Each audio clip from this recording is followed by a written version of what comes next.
watch this room fill up, be sure to hit that like button, share this content, let that friend, that neighbor know exactly where to go when it's time to tune in to Cowboys Sports Talk and beyond. That's including the ice wall, baby. Mama said that there will be days literally just like this, but you got to be consistent. You got to continue to grind to shine. Let's go, baby.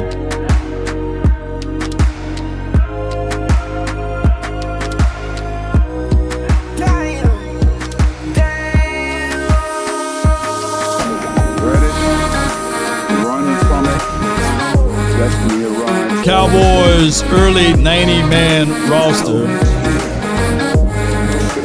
More on George Pickens and rookies. Let's get it. 5, 4, 3, 2. Let's go.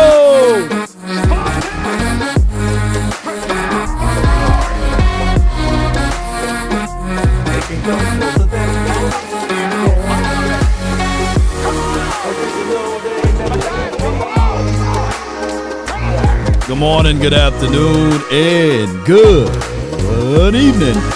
I'm your host, Law Nation, with the Midday Sports Report. Brought to you by Law Nation Studios, Frenkel Personal Injury Lawyers, and Mando. Got to get in control of your odor. All right. First and foremost, man, I thank you guys for jumping in. I thought for sure everybody tend to go live around this time, and I get it, right? It's a lot of talking Cowboys during the daytime, but I appreciate each and every last one of you all for tuning in. My name is Law Nation, and if this is your first time ever being on this show, be sure to hit that like button, share this content, and subscribe for more Cowboys content. All right, so with that being said, the Cowboys way too early 90-day deal. Shout out to A to Z Sports. They did a great article on this, and I thought that I can pretty much echo what they said and go through a list of guys that could be literally on the bubble as well. And let me do this right quick. Let me share A to Z Sports article, and then we just remix it and put things on it ourselves. We're going to talk about George Pickens and his deal. We're going to talk about Barham and where he's going to be utilized at, especially from the likes of like the circles of the people that did evaluations of him. We're going to do that. And then on top of that, we'll have Q&A in the phone sections and all of this stuff talked about, Maybe we talk about Megan Thee Stallion and Clayton Thompson, who Megan discovered him and made him famous, all of that good stuff. And we get things moving. But neither here nor there. Cowboys, how do y'all feel about everything? How y'all feeling about this team?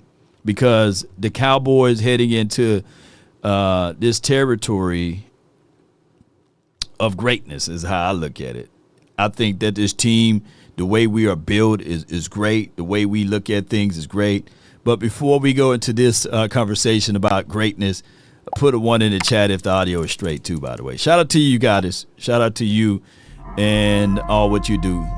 Khalil Small, come on, man. Shout out Law Nation. Shout out Memphis. Teddy K. And the circus is how Jerry thrives, for lack of a better term. And now comes the news. They dropped the news on the pre-draft press conference that George, I'm not going to come to a long-term agreement with George Pickens, who, by the way, just so everyone knows, same agent, David Mulugeta, as Micah Parsons. And obviously there was some bad blood that went on with the Micah Parsons thing that I... Before we go any further, man, round of applause to you guys. I check you out on Instagram. Great things that you're doing, and as well as what you're presenting for your brother and everything. Condolences out to you. I'm always here for you. Believe it or not, I try to circle around everybody in the community and letting you know that the differences between us and everyone else is that we genuinely care about the people that subscribe to this channel. So I really appreciate you And thank whoever dropped that 100 in the chat. I appreciate you. I think maybe carrying over into the George Pickens negotiations. And now Adam Schefter, when he appeared on the Pat McAfee show on Monday, basically said he thinks at this point that because Pickens is going to be under that contract, falling out of the sky. Signed it. Todd Archer just tweeted out that George Pickens has not yet signed the franchise tag tender with the Cowboys, and there's still time to do that. Adam seems to believe that because of the situation, George Pickens is now more tradable at this point than Micah Parsons was at this point this year. Last year? What do you make of that? Look, I'm torn on this because I saw Pickens and been around him enough to see that there was a change that took place. Like we watched Pickens in Pittsburgh from afar and thought took some time off. He took some time off, and it was half crazy. I would just say kind of half crazy within the locker room. Didn't play hard all the time, and he's always had this persona more on the negative side of who he was in Pittsburgh. Shout out for the gifts. He came over to Dallas last year, and you ask if you ever want to know the truth about a player, just ask the equipment guys and ask the trainers. They'll tell you what kind of guy he is. No one had a problem with him. Not one person in that locker room said he showed up every day. He was always on time. You didn't hear it. He was never a headache. He did everything the right way. So maybe the Detroit game where, there it is. He didn't, okay. But anyway, other than that, he did everything the right way. Would I love to have George Pickens on this team? Absolutely, because you got two number ones. But the reality is you're trying to build a team, Trey. You're trying to build a team for the long run. And I don't know, I can't remember the last time I saw two number ones in the Super Bowl championship. All right, so there's two folds to this, and shout out to Woody, man, being able to articulate the two things that happened, right? Everybody was in love affair with GP up until that Detroit Lions game. I'm talking about the national media, by the way. Then there were things that was leaked out from here to there about George Pickens and his character. There were no mentions of late meetings and stuff like that. There were no mentionings of him being pretty much delayed on routes or not being able to be checked in 100% mentally. All of those things that I just mentioned came from the Cowboys insiders, right? Somebody from the Cowboys front office told a beat writer, and the beat writers made news and storylines about it. And, of course, we all heard about them being late for the meeting for us out there in Vegas, and they set out a series and all of that. But that was pretty much swept under the rug. But then it started festering down the stretch. So we start to look at it like, man, what's going on, Cowboys? You got to start coveting some of the players that you know for sure going into a contract year or in a contract year. So what tends to happen, and I'm not beating up the Cowboys front office, but damn it, they got to take these licks because at some point you got to protect your assets, and not everything is meant to be mentioned, right? So that's where the problem is at.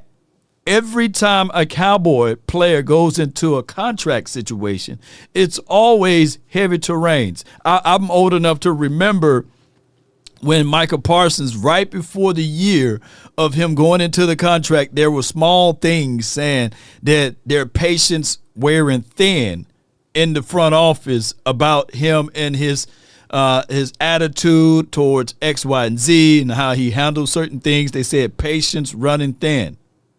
Sometimes it's better to keep your mouth hushed and shut before you start spitting out these type of things. And these are the problems that coexist with the Cowboys. I'm not saying that other organizations don't exhibit these things, but 9 times out of 10, it's always us that keep up the fuss.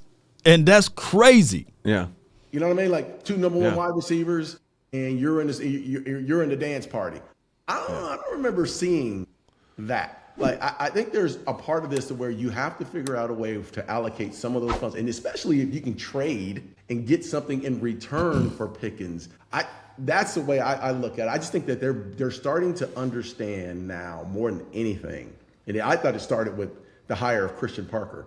They're building this a little differently than what they had in the past. Most certainly, they are attempting to build it a little bit different than what they did in the past, which is cool. By my book, I do like the aspect of what we are doing on defense. I'm not finna take that away. We can't destroy those type of things. But what I'm getting at is that the Cowboys just got to handle the business side of it a little bit cleaner and handle these things a little bit better in that particular aspect of it. I remember, this is Dallas Cowboys hard hitter. I remember Cowboys, Emmitt Smith contract, Troy Irvin and Dion, right? So all of those things are similar. And sometimes what can happen is that your success can also be your failure. Let me repeat, your success could also be your failure. Your success could be your failure because you can look at it and say, yes, because we didn't pay Emmitt the time we paid Emmitt, coming off of, I believe, 1,800 yards, 17 to 18 touchdowns in a Super Bowl, and his contract came at the end of life, right? And you went into that following year without paying the NFL #1 rusher / touchdown guy / Super Bowl, right? Then you go into that season starting off 0-2, and then you won the Super Bowl. So now you're sitting there saying, man, if I can be hardball with these guys, and if I can put that immense amount of pressure on them, maybe when they finally get their money, that they can run like Emmitt. Because we won the Super Bowl when we did it that way.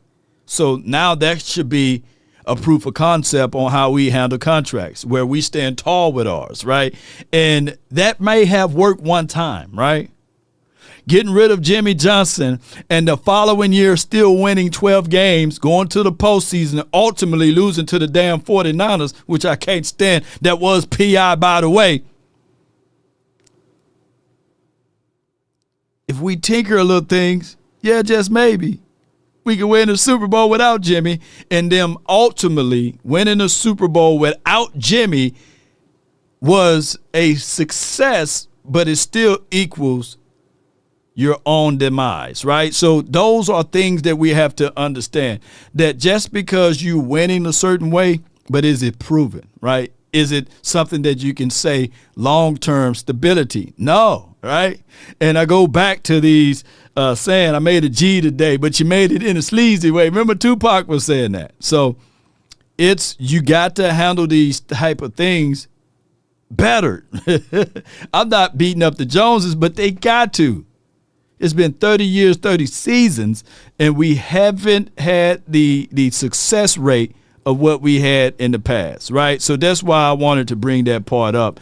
And as far as trade demands, let's get all of this out before we go over the 90 man roster, right? But he was never going to play on the franchise tag, I don't think. This is a bet to make. This is not humongous bet to make. It's not David. It's not in his MO or his DNA to allow a player to do this. He allowed him to do it last year. He never lets people play out the rookie contracts either. I think that was a different situation. He wasn't tagged last year, right? No, but I'm saying he never lets people play out their rookie contracts either, and he did that. Well, why is that a different situation? Because George Pickens at that time was not worth as George Pickens' as reputation, regardless of how you feel about how he played, regardless of how you feel about it. I feel that way. Hold on. The stats Given this, Oh, yeah. Before they go into this, I like my guy. He did made a statement about the Emmitt. And the reason why we bringing up the past, because if you don't know it, you'll repeat it, right? All right, so he states, but Emmitt held out because he didn't have a contract, because Jerry and Steven was BSing on the contract like now. But they had all of their offseason to get it done, but Jerry's being Jerry. So, yes, if you talk to Emmitt about it, he's going to have a stance that he said, hey, I never held out. I just didn't have a contract. Now, stipulations and free agency and contracts and stuff, different CBAs, all of that's done changed. It was like 32, 33 years ago, 34 years ago, about 33 years ago, if my math is correctly. The problem is with that, it's a known trend on how we handle these things. In this business, this is nothing to do with just, hey, this is germane to only the Cowboys. No, contracts are just contracts. That's just for what it is. It could be a lawn service contract. It can be a sweep. It could be a city trash pickup contract. If you wait to the end of life contract, now, with that being said, everyone can put their name in the hat. You might get outbid. You might get to a situation whereas, there's no more contract left. Let me take a shot at it. Or the person that's been pretty much handling those areas of services or those acts of services may feel a certain way because now when it's time for them to go back to work, they say, man, I got no ink on paper. My contract is at the EOD or EOL, so it's at the end of life. So with George Pickens, technically, they got $28 million on the table, and they're saying, hey, even though we got this franchise tag on the table for you, we would love for you to sign this and play on that opposed to making this long-term deal. But even though his people may say, hey, I want a long-term deal now, and they looking at it like, nah, we can't give you that long-term deal based off of the Costco sample size of your level of productivity with us. So sign this paper, play on this deal, and then we'll revisit. And then he looking at it like, we don't like to operate that way. That's a problem. Because what's going to happen here is that we're going to start picking sides. We're going to start choosing. And 9 times out of 10, we don't care. We are not getting any of that money. But we do get some of the attention when we win. Us as fans, we just want to see football. 11 versus 11, right? We want to win games. But Pickens in his mindset, if week 3 he go out there and he twists his ankle or the knee patella bone or something like that falls off, yeah, you took the money. But where's your assurance for 2027, 2028, 2029? So even though it's easy for us as fans to say, hey, man, take that $28 million and go play and go show them. Go show them what you can do. It don't work that way, right? It don't work that way. And that's a lot of blind faith to have on a team that send Amari Cooper, who took $6 million less, and they sent him to Pelican Bay, Cleveland program, So that's where the problem at, right? So we're not complaining about it. We're just explaining. So on one end, everybody think David Mulugeta is a snake, is a dog. And on the other end, none of you guys would care if George Pickens don't play up to the kind of caliber level that he played at before the injuries, if he ever get one.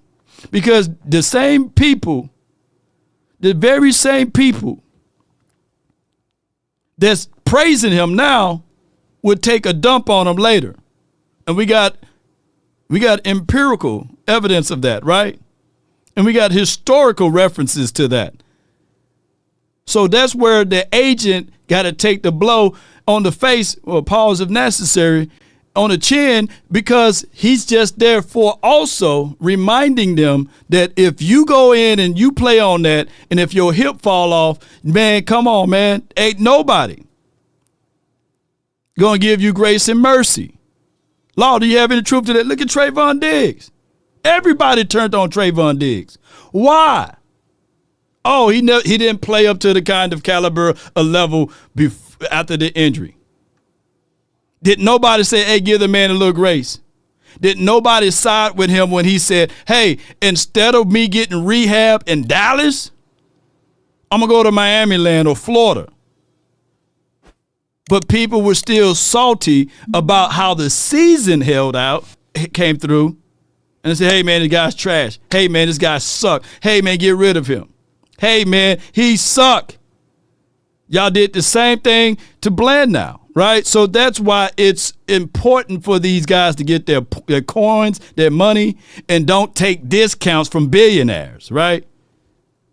This is the broadest argument again of what the league thinks. Regardless of how you feel about it, the league has not changed their opinion on whether they think it's a risk to pay him. So it's the same question and same equation they were looking at last year. So the motivation to potentially play on the tag or the need to play on the tag is the same as it was to play on the rookie deal. Do you think that his value today, not necessarily a trade value because that comes with trade and pay, do you think his dollar figure that he could get on the open market is the same today as it was last year? Of course not. No. Right?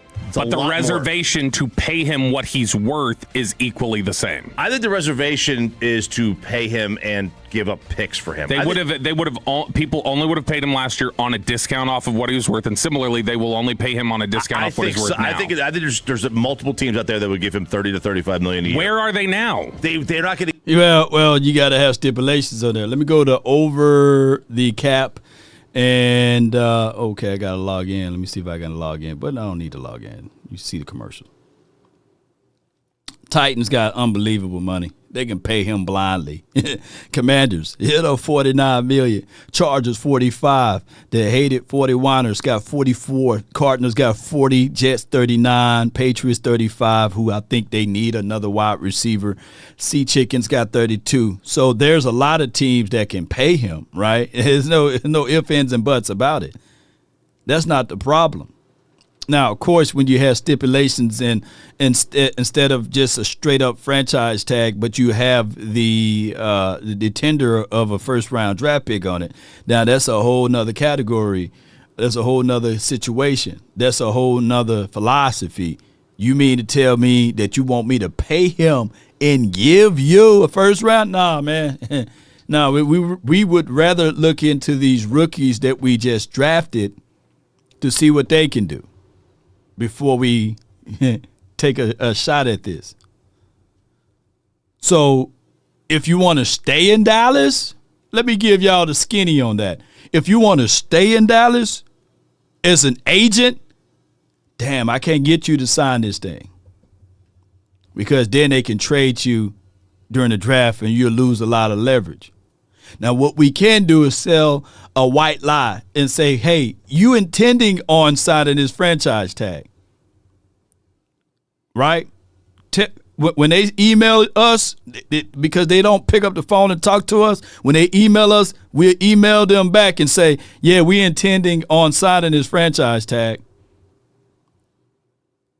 right before the draft. Breaking news, George Pickens signed the franchise tag. They dropped the word intend, right? And now people saying, okay, we moving along. Yay! The draft is here. Cowboys had high levels of leverage because now they can utilize and trade them. That's in principle. Because George really wants to be here, but he don't want to get traded. I want to be here. But we got to deal with the business sides of it. Hey, man, we putting in any trades offer. We can't trade them yet. Why?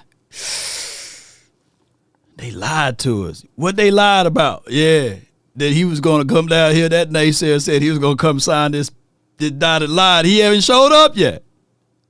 Is his word any good? Man, it may be. But for right now, we don't have no ink on paper. He didn't sign the tag. That's where we at, baby. The art of negotiation. They didn't lose no ground on that. The Cowboys did because they couldn't make a move before the draft and get more and more draft picks, more and more resources. So now we're in this shadowy place. Did he sign? Will he not sign? Is he signing? Is he going to show up? Is he not going to show up? Dak, can you call GP and let him know to show up? Nah, his people are not going to show up. So now it's chaos. Instead of the main thing about us being 90 people in a building looking to focus on getting to the Super Bowl, remember, it goes from 90 to 73 or it goes 90 to straight to 53. I forgot. Now it goes straight to 90 to 53. And there's a lot of blood, sweat, and tears and a whole bunch of other stuff. But you can't get there knowing that literally is technically 89 spots because we got a reserve one for George Pickens. So one of these wide receivers is putting in unbelievable work in vain. That's a whole nother conversation. It's all about the guaranteed money. Yes, indeed. It's always going to be about the guarantees. They give him $35 million a year With and first-round picks. They can negotiate something lower, and they haven't. It's still a lot. Let me play the second clip. What's a lot? I think there is some of that. What you're saying, with there's a concern. If Dallas lets him play this out, he's taking a third-round comp pick. Might actually be a fourth. Because of the way the contract structure works. If a team called and said, we'll give you a guaranteed third that's before the comp rounds, that's more compensation than they'll get for just playing this out. If there's no picks attached to him, like nothing, no compensation, and he's just a complete unrestricted free agent, I mean, I think there's plenty of teams that offer. I think we've seen 12 straight months of evidence that teams are just hesitant to pay him. What's going to happen? I mean, he's not going to play for the Cowboys this upcoming season. I think he's going to demand to get traded. Now, they may not acquiesce to that. Okay. But he's going to ask to be traded. I don't think he's going to sit around and just accept the franchise tag. Yeah, so that's the deal. That's the deal. Yeah. What he can't do is ask to be traded. He can't have those words uttered, right? Now, there's some smear campaigns out there. I don't think that he said these type of things. I just think that there's a lot of speculations. I don't think that he said, if I don't get a long-term deal, I would request to be traded from the Cowboys. Now, that could be reported. And what would benefit us from there? Well, there's A/B testings all the time, right? Cowboys would send out fillers. They would send out things to say, okay, this is how you feel about that. This is how you feel about this. And they will do that. In the mighty name of the Cowboys, they would do that all day. They would say, yes, they will allow these type of things. Developing Cowboys star George Pickens, who did not report to voluntary OTAs, has yet to sign a $27.3 million franchise tag. Either he wants a long-term extension or trade out of this deal, per Adam Schefter.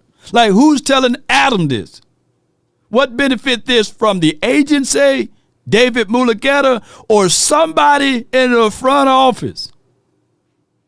Because 9 times out of 10, I can tell you, if he had his best season ever, Costco sample size with Dak Prescott, ain't nobody saying, get me up out of here. Get me up out of here. I don't want to be here no more. So those are lies. Bald-headed or bald-faced lies. Yes, Toxic Tom. Ooh, yes. Yes, that's what I'm talking about, Toxic Tom. Look at the details of what he's saying here.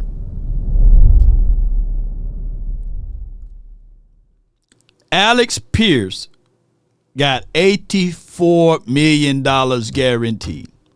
Now, I know that his APY, Toxic Tom, we, or collectively, because I know you're a brilliant financial analyst. Most people would look at the APY and say, hey, he's only getting 30 or 28, whatever that deal Alex Pierce get. But $84 million guaranteed on the money, meaning that if he drops out and get hit by a parked school bus, right, he's getting $84 million. That's guaranteed. Now, if you look at it like this and say, well, you know, we got $28 million on the table for you, George Pickens. That's the difference. 84 minus 28 is like 54. Y'all do the quick math for me. That's like $50 million in between. That's $50 million in between. You sign that franchise tag. You tweak your knee, your backbone, your hip. You even have a lower productivity. Let's say you don't get balls thrown your way. Maybe let's say they play that game. And you have this season, you go in with 1,100 yards and you do about 4 to 5 touchdowns, or if you have a losing season, people are going to be like, hey, he shouldn't get that much money. He would never recoup that $50 million or $60 million available. Or 84 minus 28 is $56 million, right? Look quick, man. He would never recoup. And I don't know about you all.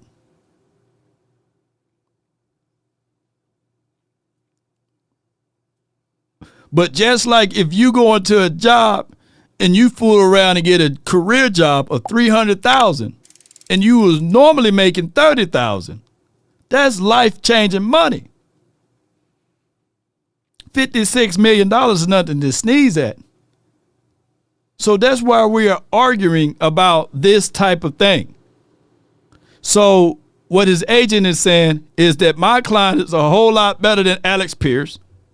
I want a contract with guarantees north of 84, and I want it to be in the parameters of at least 100 million guaranteed or something of that nature. We can't do that. Now, you can play off 27, 28 for 1 year. My client, I've been talking to these other teams. The Titans are willing to give my client $110 million. Now, we're talking about a different ball game. Us as fans saying, David Mulugeta is a shark. He's terrible. Now, let me ask you all. Too Much, Newhouse, Toxic Tom, Big Amish, Juke, Newhouse, who else in the chat? Dallas Cowboys, hard hitter. If you have the historical references of what the Cowboys tend to do with their players, and somebody is telling you, hey, you can play for the Cowboys for $28 million guaranteed, or you can go to the damn Titans to play for $115 million guaranteed. Which one you gonna do? You're sitting there like, But I want to win a Super Bowl. I want to win a championship. Man, they haggled your quarterback. They haggled your wide receivers. They haggle everybody over here in Cowboys land. But we got $110 million guaranteed on the table today. All you got to do is say, hey, request to get traded. So that's where we are at. And the common folks like us, shoot, $800,000 would feel good for us right now to play for the Cowboys. But in actuality, everybody's a Ron Shazier hit away. No offense to Ron Shazier and his family. I'm not making a joke out of that. So it is for what it is. Toxic Tom, Lamb got $100 million guaranteed. And I'm just, I don't know how much, I can't look his contract up, but I'm just saying for what it is. These are the things that these players got to deal with.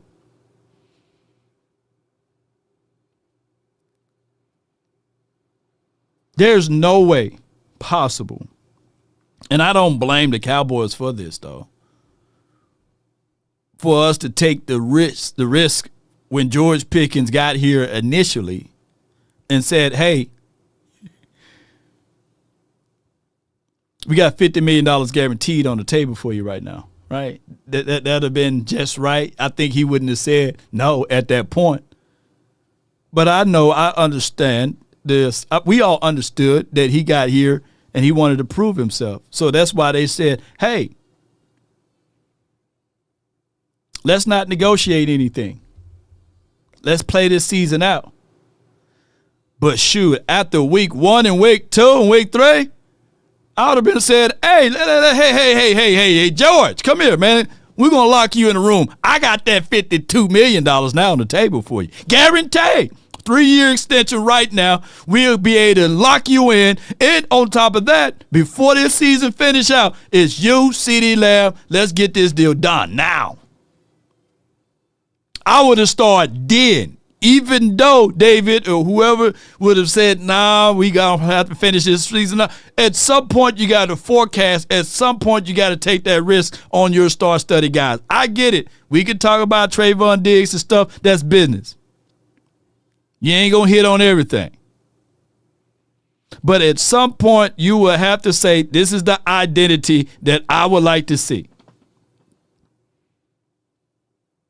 You should have extended it before the end of life contract. And y'all that's out here now, that's in business, that if you got a contract with the government or the city, and if they approach you early, there's no way that you're going to wait to the end of the life of that contract, regardless of how good you got that contract locked in, and say, I'm going to wait to the end of life of it. No, you're going to extend. Because you want to get locked in. You want to get that guaranteed for the next 3 to 4 years. That's contracting 101. That's universal. Toxic Tom says loyalty extend the length of the dollar bills. Yes. Woo-wee. Yeah. Jeez. All right, but neither here nor there. I'm just speaking facts, man. If you guys got a contract business, and if you think I'm lying, let that contract business reach out to you before that end of life contract. Because the one thing you can say, yeah, I can go into the open market and probably make more and more money, but a bird in my hand is a whole lot better than two in the bush right now. And I appreciate them for coming to me. Shoot. Yes, indeed. Yeah. Incredulous, I like that name, says a $27 million franchise tag is already life-changing money. Yes. But if your contemporaries that you know for sure you better than, like Alex Pierce, I'm just using him as an example. I don't have his contract in front of me. If he's getting $84 million, you sitting there thinking like, man, if I go out there and if I twist a pinky toe, or if my productivity, even if I'm healthy, is not equivalent to what I did last year or better, then I probably would never get that money. So I got to weigh out my options before I sign the dotted line. All money ain't good money, right? That's how he got to look at it. Yeah, shoot. Hey, George Pickens is literally one angle away of throwing his helmet down for to get painted into this villain character. They already leaked out, hey, he's been late for meetings. It's a dirty game. That shouldn't have ever left out. You know, that should have been literally something you keep to yourself. Equivalent to if your significant other took a dump in the bathroom, you're not finna pull out your camera and say, damn, my significant other just took a damn dump. Damn, she stank, you know, or damn, he stank, right? You keep that in-house, right? You know, that's just business that you keep in-house. But the Cowboys, hey, damn, that naysayer stank, boy. And he's always late and leaving it, come on, unflushed. Yes, it's just a crazy way to handle stuff, man. I'm just telling y'all how it is, man. Would I love to have George Pickens on this team? Absolutely, because you got two number ones. Yes, indeed, baby. All right, so with that being said, let's get this thing going. When you look at all that, J-Mac, from Pickens' perspective, does it make sense to sign the tag now? It's not a lot of fun when you're at home if you're George Pickens and you hear the fact that, hey, we're not planning on signing you to a long-term deal. We want you to just sign your franchise tag and come on and play. If I'm George Pickens. My guy Seabass says, nah, fam. I'm saying she stank like swamp ass, Law. Yeah, let me know how that relationship goes. You go on national TV and you say that your lady stank like swamp ass. Let me know how that goes, by the way. Let me know how that rolls, man. You know, just for what it is. It's just for what it is. I feel you. You know, some people have relationship that's humorous like that, you know. But keep in mind, when you say those things, you got to attach their feelings. You got to attach their trust. You got to attach their personality. She might think of it like, he. Key. Let me get on up out of here, man. This organization, he ain't serious about me. Now, what if I tell all of his dirty tales? You get what I'm saying? It's a two-way street. Shout out to you, Gary. Thank you for the $2 holler, man. Appreciate you, man. I'm having my agent explore every opportunity to get a trade going because if I'm Pickens, I want to go somewhere this offseason where I can get paid. Is there a team that's willing to give something up to get him there and then give him the contract that he earned with his play on the field a year ago? I know a lot of people are going to say to you, if I'm George Pickens, just sign the tag, go to work, and just replicate the year you had last year. That's not so easy. You think about it, the draft just passed. And a year ago, we had all of these quarterbacks coming out for the draft that didn't happen. Now we're all saying, look to 2027 for that draft. You don't know what a year of football is going to bring. George Pickens has to stay healthy. Dak Prescott has to stay healthy. It's also the second year in a system that every defensive coordinator studied all offseason. So if I'm Pickens, I'm trying to get out to get the contract right now. And then my last resort is to sign that tag and go play. Man, that's the difficult part of it, man. Me, if it's me, Law Nation, baby, I'm out there, man. You know, I'm out there for $27 million. You know what I'm saying? I'm out there. You know what I'm saying? You know? Yeah, I'm out there. I'm out there running routes.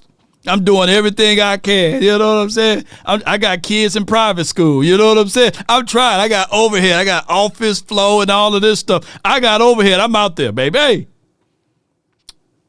Hey. Shoot. Hell yeah. I'm out there at 45 just catching everything. Yeah. You know what I'm saying? I'm catching one hand behind my back over here, man. You know. I'll be wheelchair law. Hey, I'm trying to make the 53-man roster, man. You know what I'm saying? They didn't hit me. You know, I'm out there. But he can't do that. Y'all wouldn't want him to do that because you guys would turn on him real quickly. Yes, indeed. So that's where we at, man.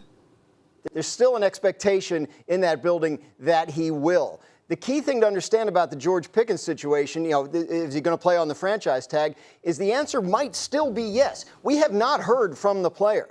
A year ago, it was a Micah Parsons situation, and Micah, God bless him, like he lets us know everything he's thinking. Yes. We haven't heard anything from George Pickens, and it's one of the possible outcomes here is that he was told by the Cowboys it's franchise tag or nothing, and he goes, okay, fine, I'll show up and I'll show him. So until such time as we see him, we're free to speculate, but the expectation right now is still that he shows up and plays on the tag. What we need is for Micah Parsons to book George Pickens on his podcast so we can get to the bottom of this. But bottom line, you're a general manager. You've lived in all of this. The draft has come and gone.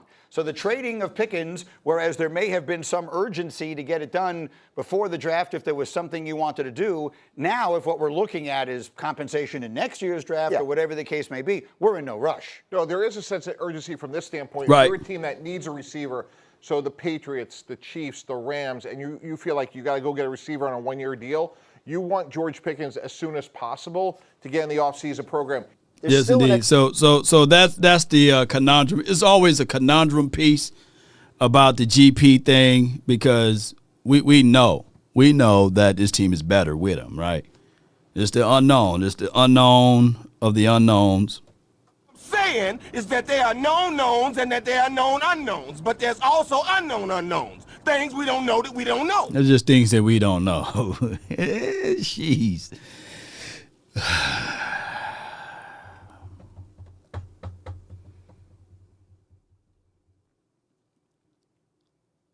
Dak Prescott, I blame Dak to a degree for being so nice and not giving up a lot of fuss, of not holding out and stuff like that during the time that he was going through this same ordeal, right? I blame, like he was just too nice. Like, yeah, I'm gonna show up, and I'm gonna show up. Hey, meat falling off the bone. Hey, I'm gonna show up to practice.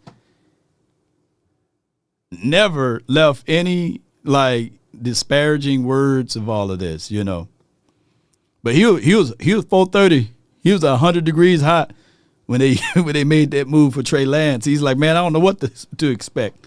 They got rid of my buddy, my guy, and they brought in Trigger Trey. He was mad that day. But he showed up.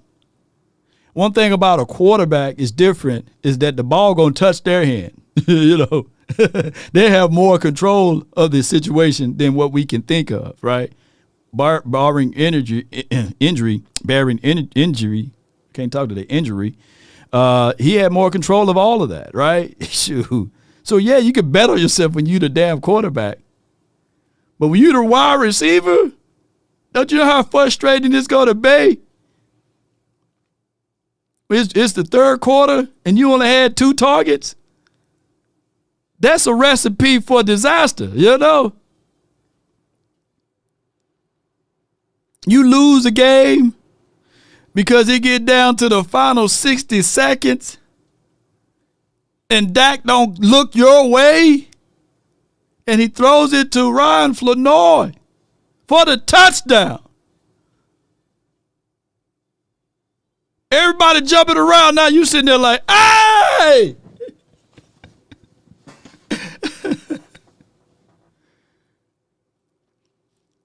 10 seconds left on the clock.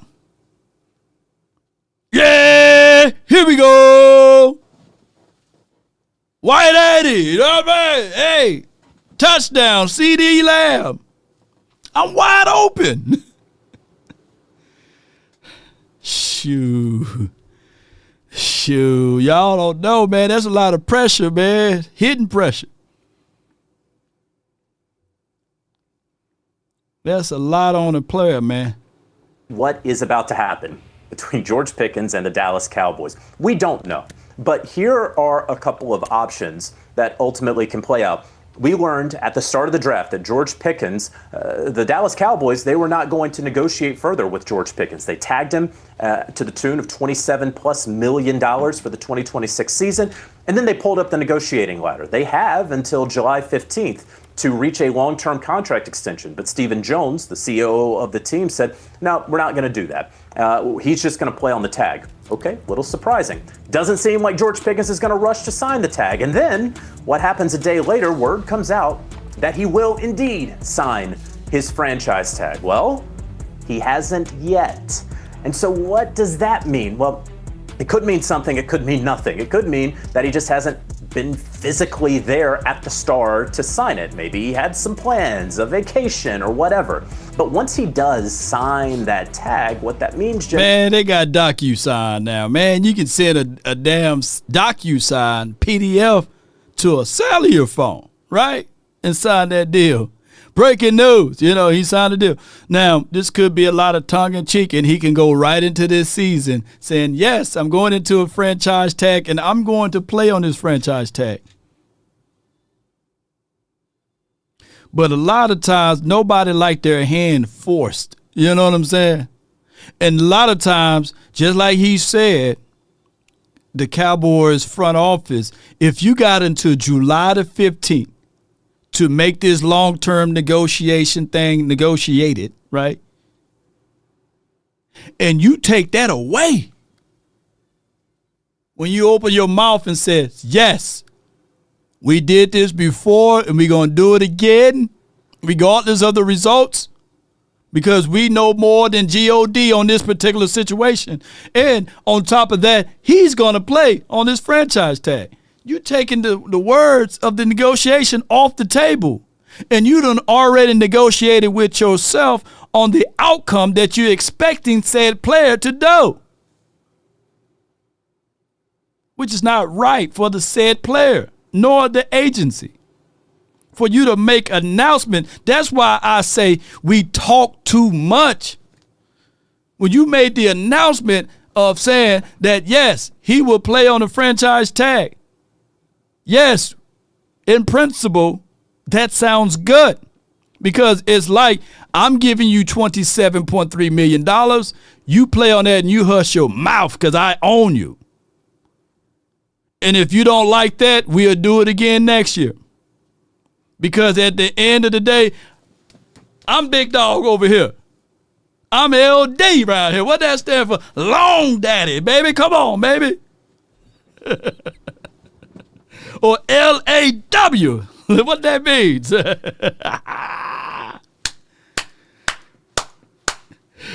Long wood. You know, I'm over here.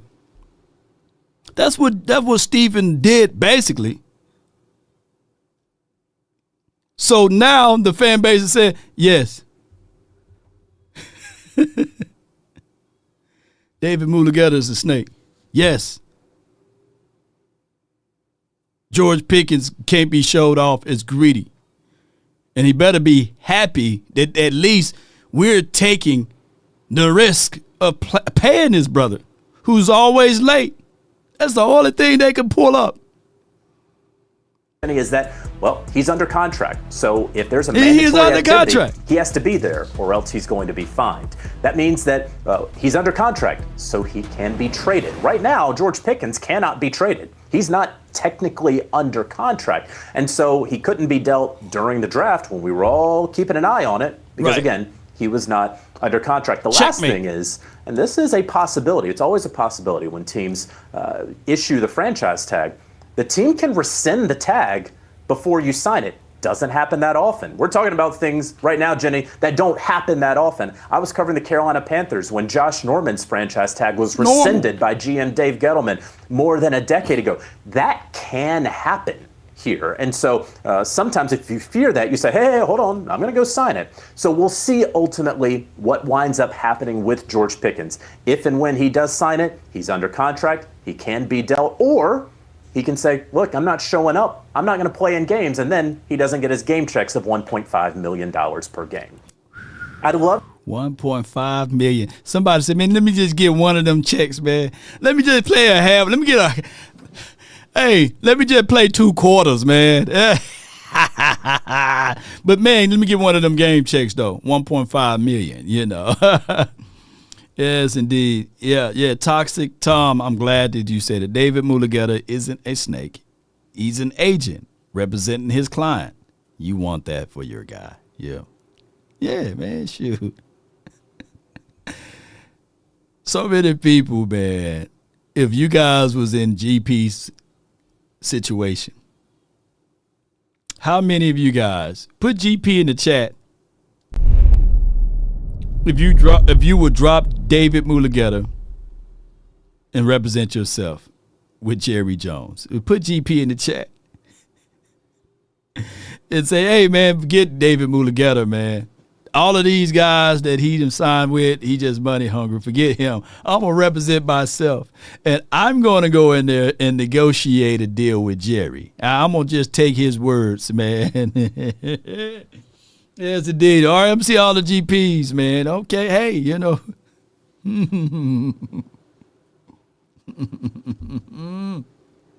Yeah, boy.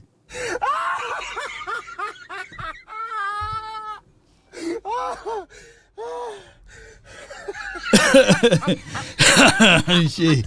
I'm going to just go.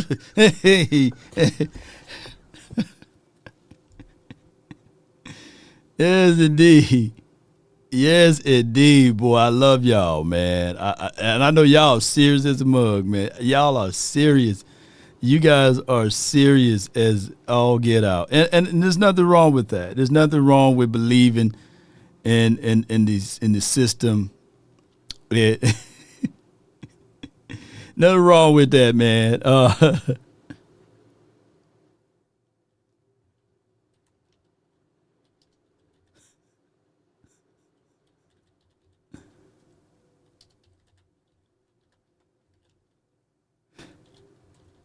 I'm just reading all these people, man.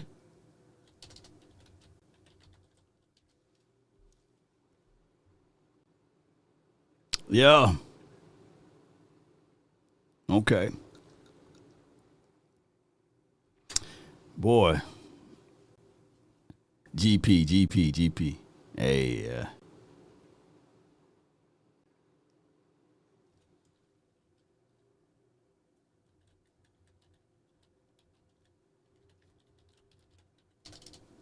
yeah.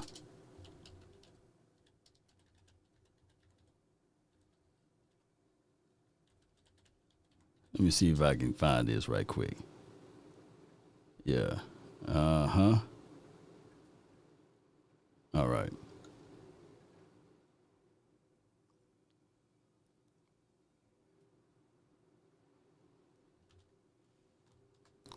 Hey, y'all, wow, boy. All right. Let me see if I can.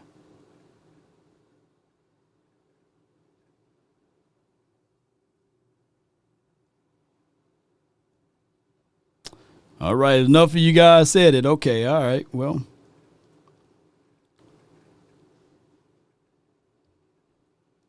No, don't change your love for football. Don't get in the business mind of this. You played last year on a 1 year for not even that much, right? So if you can go 30, whatever it is now, I think it's the same thing I got. So, when I franchise, so, hey, go do it. At the end of the day, bet on yourself. He's a hell of a player. Hopefully we can get him long term and sign that. But if not, I think the way that he plays the game and the person that he is, he'll be just fine.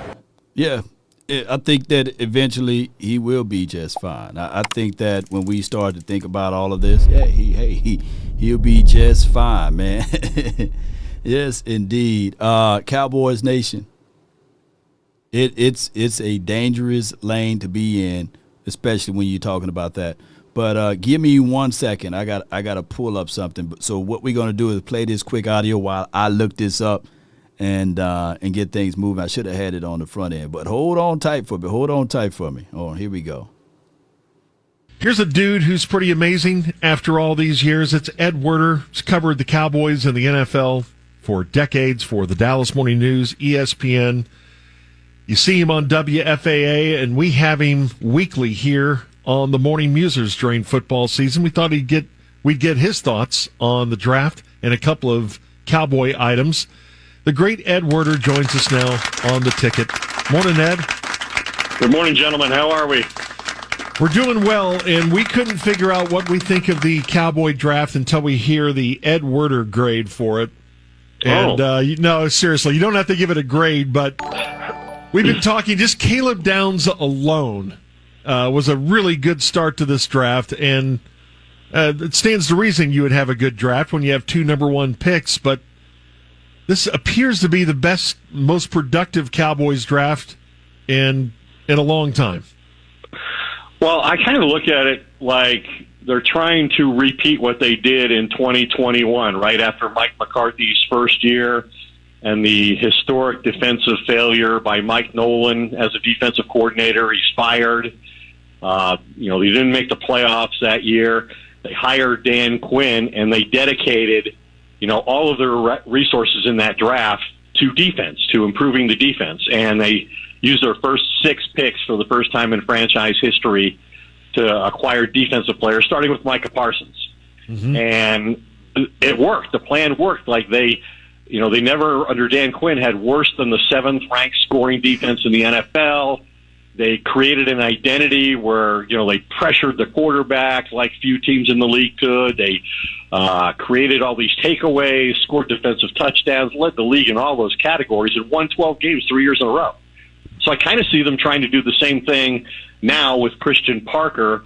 The difference being, of course, Dan Quinn was a proven veteran coach, and Christian Parker has never called plays or devised game plans, as he's now expected to do as the DC with the Cowboys. But defensively, and in terms of dedicating the resources to the draft, I think they were trying to accomplish the exact same thing. And we'll see if they did, based on whether they're able to quickly turn around their performance on that side of the ball. But I did talk to two defensive coordinators in the NFL, both of whom said, they love Downs, most instinctive player in the draft, a culture changer.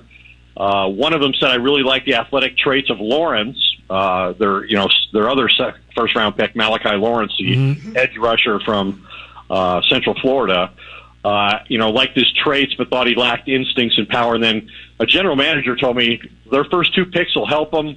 Downs gives them a lot of flexibility because he can play free safety, strong safety, nickel.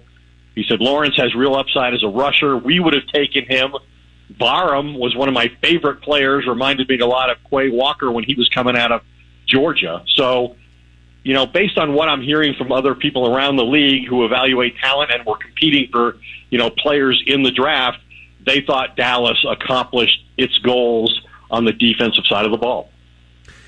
At one point or another during the draft, they were in possession of 18 different picks, and they used some to move up, and they moved down, and they traded, and ended up taking 7 players. Did you like all of the ways that they moved around during the draft? Well, I don't love, and Jerry, I guess, was answered for it in a very humorous way. I don't love that they helped Philadelphia, for the second time, acquire the wide receiver who would be starting against them. Right. The 2 times they play in the division this year. They did it a couple of years ago when they moved back with Philadelphia and got Micah Parsons. And the Eagles got Devontae Smith, who's been difficult for the Cowboys to cover. And now you give them, arguably the best receiver in this draft and help. Now you're probably helping them move on from A.J. Brown, and maybe that's a good thing. But yeah, I mean, for the most part, I think strategically they did a good job. We don't know of a situation where they, moved back and lost a player. So yeah, I think overall I would say they did a pretty good job manipulating the board to their advantage, with the one exception arguably being in that first round, but they did pick up 2 fourth-round picks in that trade after they lost 2 fifth-round picks to make sure that they got Caleb Downs. And we'll see when the real stuff starts, but with a new scheme, new players in free agency and trades that they've made, I mean, if you change 6 to 7 starters, you should be a different defense, but as we noted yesterday, from where the point where they are starting, somehow it was worse than that 2020 season that you reference. If you look at points and third down conversion rate, I mean, that was such a disaster last year that I guess what I'm getting at is, they brought in a lot of newness, but they are starting at the very bottom of the league. Yeah, they allowed 511 points, the most in the NFL and in franchise history. The 30.1 points per game they allowed was the second most in a Cowboys season in 66 years. Only the 1960 expansion team surrendered more points per game. That was Tom Landry's first year, obviously, and he went 0-11-1, and even though he was a Hall of Fame coach, he went 0-11-1 that year. But yeah, I mean, they and the Jets were the only teams to allow 500 points last year. They were last in scoring defense, giving up 59 touchdowns. They allowed 35 touchdown passes. That's 1 less than the Jets league high total. They allowed 24 rushing touchdowns, tying for the most in the league for the second straight season with the Bills. 30th on third downs, and allowed a touchdown on 66.7% of red zone situations. Only the Patriots, Buccaneers, and Commanders were worse. So, yeah, that's the context of why they did, what they did. The worrisome thing to me, and I know Christian Parker is getting rave reviews, and everybody thinks, he obviously deserves the opportunity based on what he's done as an assistant coach, but we're talking about historic defensive failure the last 2 years with very veteran defensive coaches who know what they're doing and has had success in the league in Mike Zimmer and Matt Eberflus, and they're both one and done. And like I said, now you've got a guy who's got to prove that he can organize and find the right roles and, call a game and create the right game plan on a weekly basis for these teams they're playing against. The good thing is he has this incredible offense, right, to support him. If they're average on defense, they have a chance to make the playoffs and maybe even win the division, because the stat that most impresses me or says the most about this team is that the Cowboys on offense faced the most long fields in the NFL last year. Yeah. They had the fewest possessions that started in opponent territory in the entire league, and still Dak Prescott and the rest were the 7th highest scoring offense in football. So imagine what happens if they get a few defensive stops, they get favorable field position, they create a couple turnovers that gives them a short field. The defense actually scores, a few points. And, maybe the head coach doesn't go for the 60-yard field goal quite as often. Right. Yeah, that's why it's a little weird for me. I, like everybody else, think the Cowboys had a great draft, but all the praise for the draft seems weird. It's like somebody who commits a terribly heinous crime but then is praised for cleaning up the crime scene. The Cowboys are getting this praise, but they've created the mess. They've created such a tremendous mess with the defense over the last few years. I almost feel like they don't deserve the praise. And the ironic or odd thing to me is this is a team that, they have committed so many resources and so coveted Caleb Downs as a safety when, what is it? It's been since 2005 that they drafted a first-round safety, that being Roy Williams. Mm-hmm. And in the intervening period of time, I'm not sure anybody committed fewer resources or, paid less money to safeties than the Cowboys over all those years. And then at this time last year, they had one of the best slot nickel corners in all of football in Jordan Lewis, and they didn't recognize the value of that player, and they let him leave for Jacksonville for nothing. Right.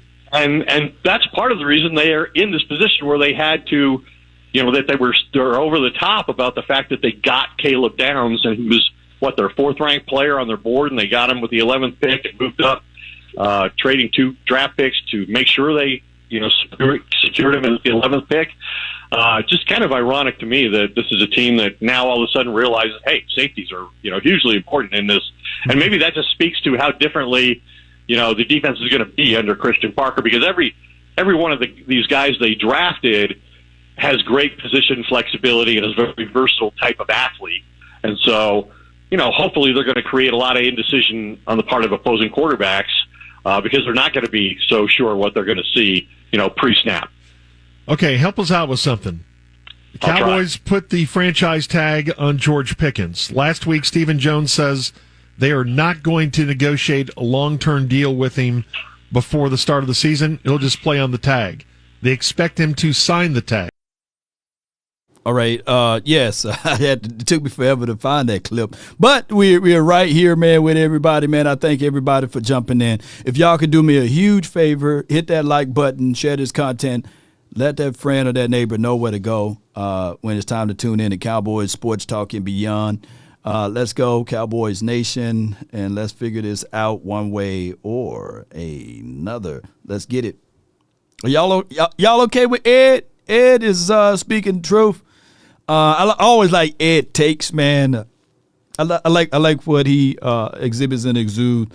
I got a chance to talk to him several times before, so I think that he's on par with everything. I know that this George Pickens thing could be tiresome, but since the Cowboys did it, we're going to have to do it again. We're going to have to talk about this. We can't run away from it.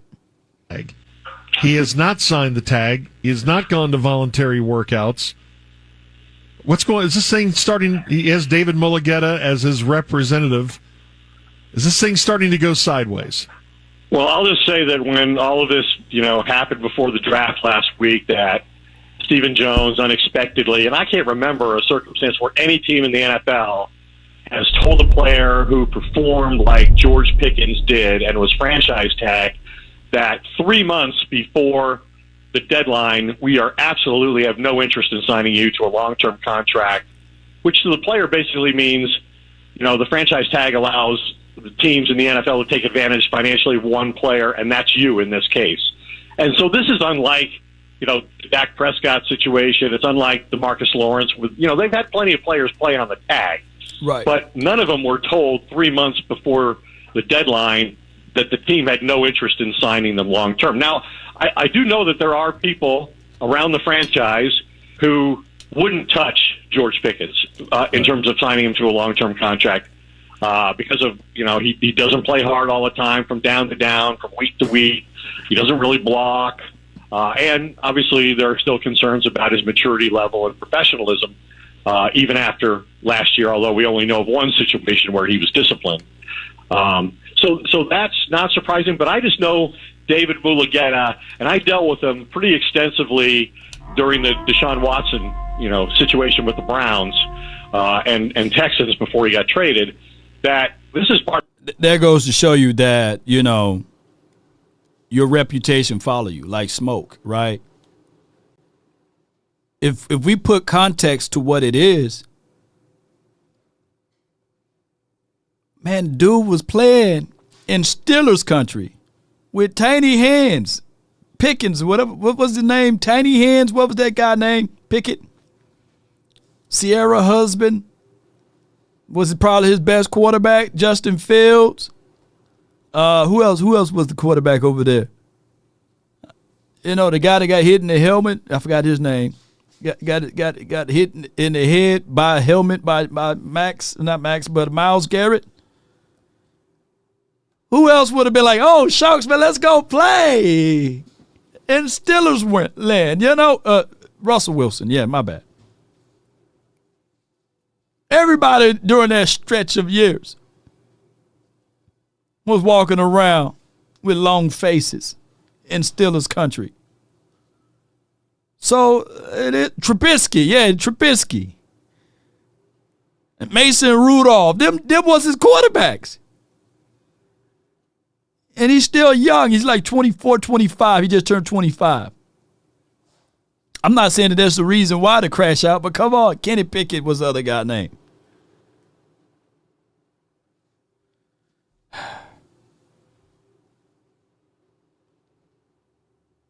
Part of the strategy. Like, this isn't just randomly happening. And it never made sense to me that the Cowboys would say what they did about excluding the possibility of a long-term contract. The timing was odd that it's 3 months before the deadline and the night before the draft. And is George Pickens really going to settle for being paid $7 million under his market value? I don't know. It just doesn't all add up to me. I think the timing is all very suspicious. And I'm not sure this isn't going to be a very difficult situation in the upcoming months leading into training camp and the start of the year. Was it the Cowboys kind of flexing towards George Pickens when they yesterday signed Marquez Valdez-Scantling? That's the other thing. Yeah, and when they drafted a wide receiver in the 7th round, is that them saying to the Pickens camp, hey, we have alternatives here if you don't want to play? I think it's them, protecting themselves at the position to the best of their ability. But maybe also, telling George Pickens, hey, we can make it through these next few weeks, and we can go through training camp if necessary with players who will fit in offensively. I mean, but he's not going to be intimidated by some guy Aaron Rodgers wants to play with every year, who he outperforms in a single game compared to that guy's annual production. Right. So no, I don't. And he recognizes what he accomplished here last year and how vital his role is. He knows he's got Dak Prescott and CeeDee Lamb on his side, and that's not going to change. Yeah, that's Ed Werder, man. I appreciate him, man. Thank him for all of the insights of all of that. Let me rephrase, and I appreciate y'all. Before we get into this 90-man roster conversation. We're going to get to it, man. Y'all good? We keep going. Maybe it's 12-12 right now. All right. So with that being said, after you heard that part, once again, put GP in the chat. If you team, drop your agent, let me represent myself, go in there and get my own deal with Jerry Jones. When they announced 3 months before the damn deadline of the franchise tag of negotiating that, my client, George Pickens will sign and will play on that franchise tag and not even giving room for negotiation. Not even giving room. So put GP in the chat. All right. Richard, Leg, Who else, man? I can see y'all names now, Yes, indeed. Let me see who else. Go Cowboys. How many people gonna put GP in the chat? Dallas Cowboys, hard hitter,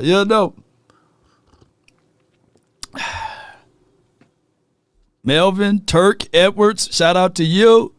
Come on, I got to see more GPs. All right.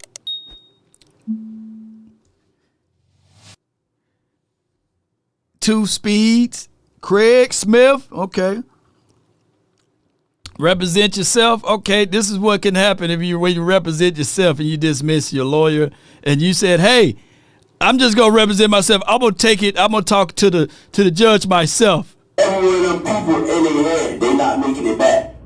My cousin, who was supposed to die, That dude that hit the floor, oh yeah, he died. A lot of people were shot in the head, sir, and woke back up right in front of my face. The people that were supposedly killed, they didn't die. Nobody died, obviously, right? One person did. You do have one count. Nah, nobody died, sir. How can you put someone in jail that's fighting something that you can't see? When I was on the highway driving, it's 3 cars. What's the devil's number? 6, right? It's 3 cars that pop up. 1, 2, 3. I shot every one of them people. Nah, shut up, man. Let me talk. I can't talk to the judge, bro. I'm talking what I can, what my heart need to tell whoever listening, bro. Okay, let me talk. Okay, I don't even need you, sir. I ain't gonna lie to you. I do not need you. Please, I don't need. Can you please tell him shut up, judge, please? I can't even talk. He's not even. Thank you, sir. I'm fighting something I can't even see. I see it at night. I see it now looking at you. I don't know how to fight it, sir. When I was in Stony Brook, sir, and I had that gun, that wasn't my gun, first off. I'm talking to that dude right there, the judge right there. I'm talking to him. I'm not worried about nothing what nobody's saying. I'm talking to him. I need to get this off my heart. Mr. Gibson, we're going to be done for now. You don't have any bond. You don't have any attorney.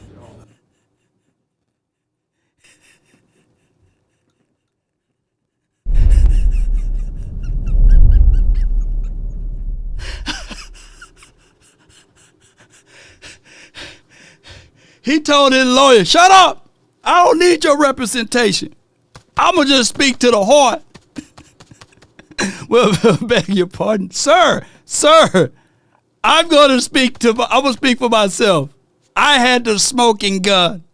Now, only one person died, but I had the gun and I shot 5 people.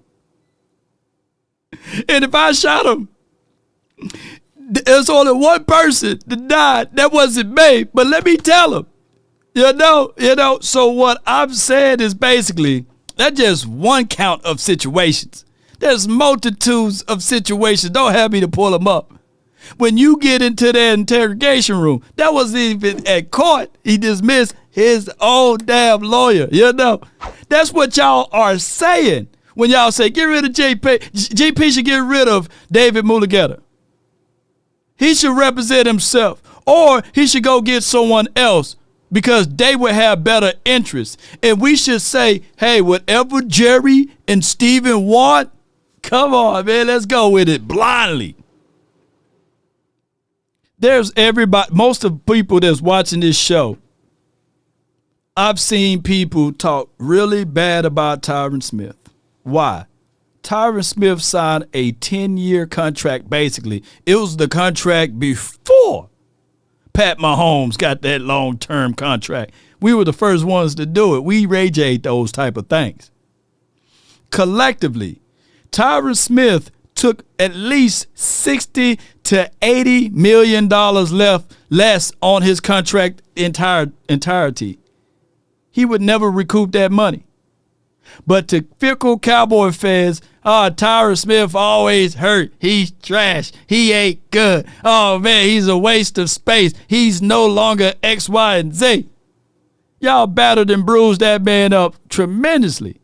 On the open market, he could have had unbelievable money. And he can still look like he can play now. Go get your bag, y'all. Go get this. I know how you guys feel about this whole situation and scenario, but the NFL is not for long. And the moment people do take discounts, y'all take dumps on that player when they don't play.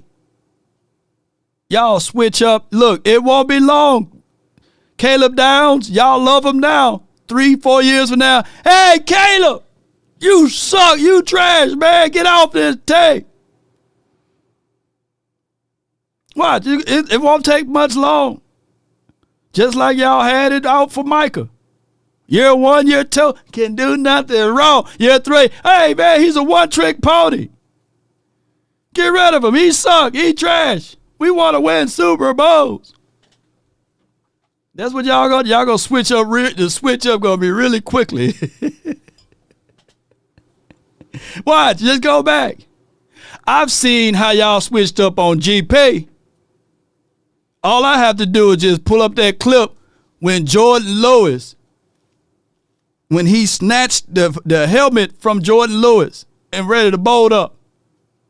And that under that video, I had made a statement. I said, man, the Cowboys would be nice to have Jay Pay. And a third of you guys that's fighting for him was the same people that said, hey, man, I wouldn't want him here. He's cancer. He's trash. He would never fit. Now, hey, I want him here. He's everything. Let's give him a key to Dallas. Jeez. Oh my gosh, boy, y'all got amnesia. Good thing I don't want to oust y'all by pulling up that comment under that video, because I see a few of y'all in here. You know. I ain't gonna do y'all like that. But it is for what it is. It's crazy how 1 year can change the whole dichotomy of a player. George Pickens seems to be in a standoff with a pen because he has not signed the franchise tag yet, even though it was reported he did, and then he intended to, and he actually has not signed it yet. Do you think he's playing for the Cowboys? Is it safe to assume he's playing for the Cowboys, or is this a situation where he might actually sign it but then get moved immediately? What's your read on this entire situation? Okay, a couple things. So he has told the Cowboys that he intends to sign it. Now, I think it's a weird thing because we all imagine like them faxing him or whatever people do, emailing him a piece of paper. I don't know why I said fax. Emailing him a piece of paper and then just signing it. But it's actually a little different. You tell them, hey, we intend to accept this. And then like eventually you physically sign it. I think after like a physical. So like he is accepting the franchise tag. So to me, not physically signing it is not that big of a deal. I would be surprised if he's traded, but I wouldn't be like beyond stunned because I've seen this before, right? Like the Cowboys have been adamant. They do not intend to trade him. Stephen Jones has said on the record, he is going to be playing for them. And I agree that is the most likely scenario, but everyone has a price, and there is a possibility that someone could say, you know what, I'm going to send what would be a good price? A 2 for George Pickens. The problem is that's for next year. So if you're a good team trying to be good this year, that actually doesn't help you. Right. So trades for franchise players are really hard, and usually they happen before free agency and before the draft so you can replace him, and that hasn't happened. So my guess is he's playing for the Cowboys, plays great, and then next year either signs a huge deal with the Cowboys or walks and signs a massive deal somewhere else. Okay, I like to hear that. Yeah. Especially if the timing is bad right now. You really don't, unless you do a player trade, Future picks won't help us out. Like it'll feel good. It'll feel good for the moment. But future picks will not help us out. Let's go ahead since all y'all loyal listeners are still here. Let's go ahead and talk about the 90-man roster conversation, if that's okay with you all. Let's break this down, and we'll pivot a little bit. I know I didn't beat y'all up enough about all of that, but we are a better team if we get this long-term deal done, right? We're a better team if we can get that done. All right. With that being said, this is the Cowboys. Let me see if I can make this bigger. That's about as big as I can make it.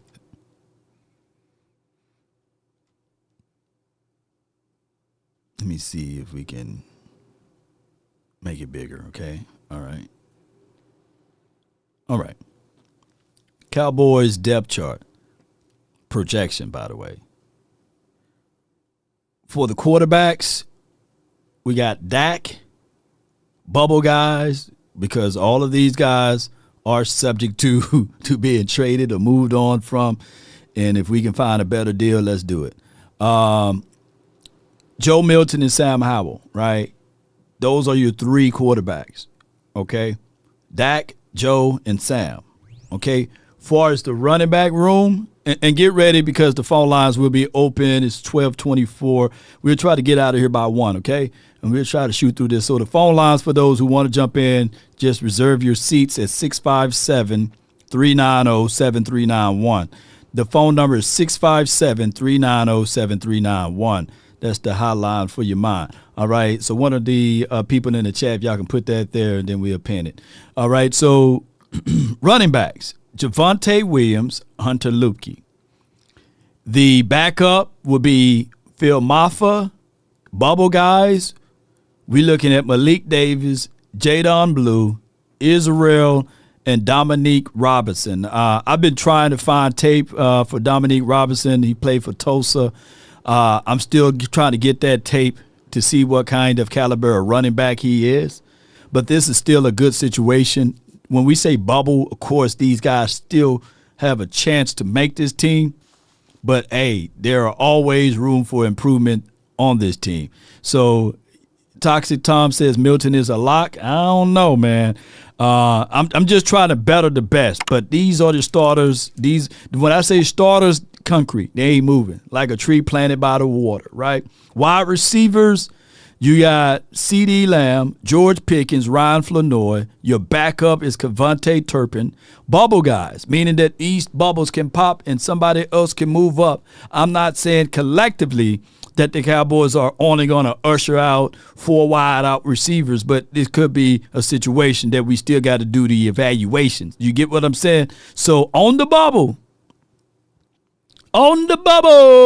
you got Mingo, my guy, Anthony Smith, Jordan Hudson. He's going to be fighting real good. I'm working on Camden Brown tape right now. Trayshawn Holden, my dog. Parrish Campbell. Yeah, he's still here. And Marquez Valdez-Scantling and Tyler Johnson. That's the guys that on the bubble, maybe meaning that they got to show us something. It ain't no guarantees. Let me say this again. It ain't no guarantees. These bubble guys can be converted to practice squad. These bubble guys can be converted to getting cut and released or moved to another tape. So that's why I'm saying bubble. I don't foresee the Cowboys moving on from the starters. You get what I'm saying? So tight ends. Unfortunately, Ferg getting paid $50 million, right? So your backup would be Schoonmaker. They value draft picks, believe it or not, even though we look at Schoonmaker the way we do, 9 times out of 10, starter Jake Ferguson is like a tree planted by Ed Werder, and he would not get moved, right? And then when you think about the Luke Schoonmaker, they ain't moving on from him. They like how he plays. Brevin Spanford, you got bubble guys. Bubble guys would be Princeton Fant, DJ Rogers, Trigg. Now, I'm talking about me. Schoonmaker at least got to get up out of there now. Come on, man. Give me Jake, Ford, and Trigg at least.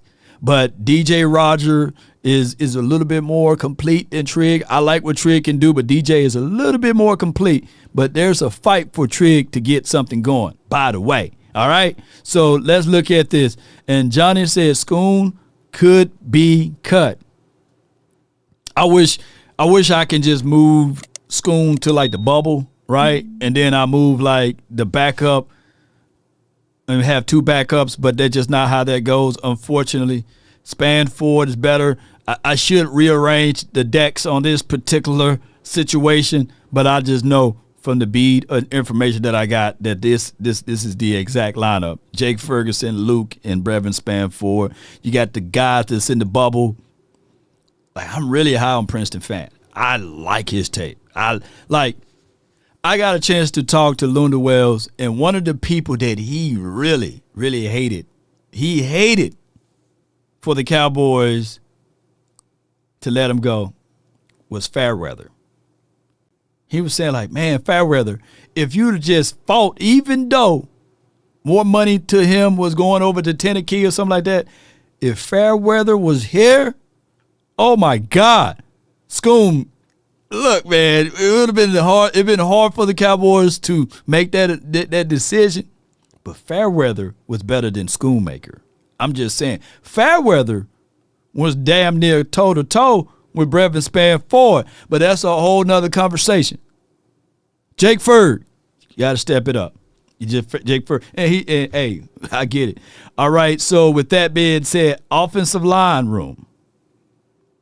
Your starters for right now, and this is subject to be changed, right?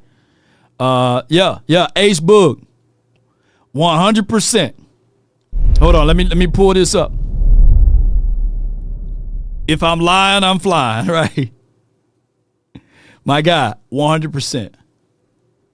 There's nobody. If I had Life Alert, and I had a choice between Schoonmaker, and we had 90 yards to go,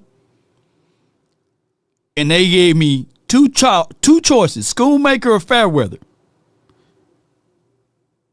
on this 90-yard drive, and I could pick any quarterback in the history of time that ever played this game, any offensive line, but I have to utilize my tight ends, and it was Fairweather and Schoonmaker, I'm going with Fairweather. I'm sitting here like my life is on the line. I'm going with Fairweather, you know.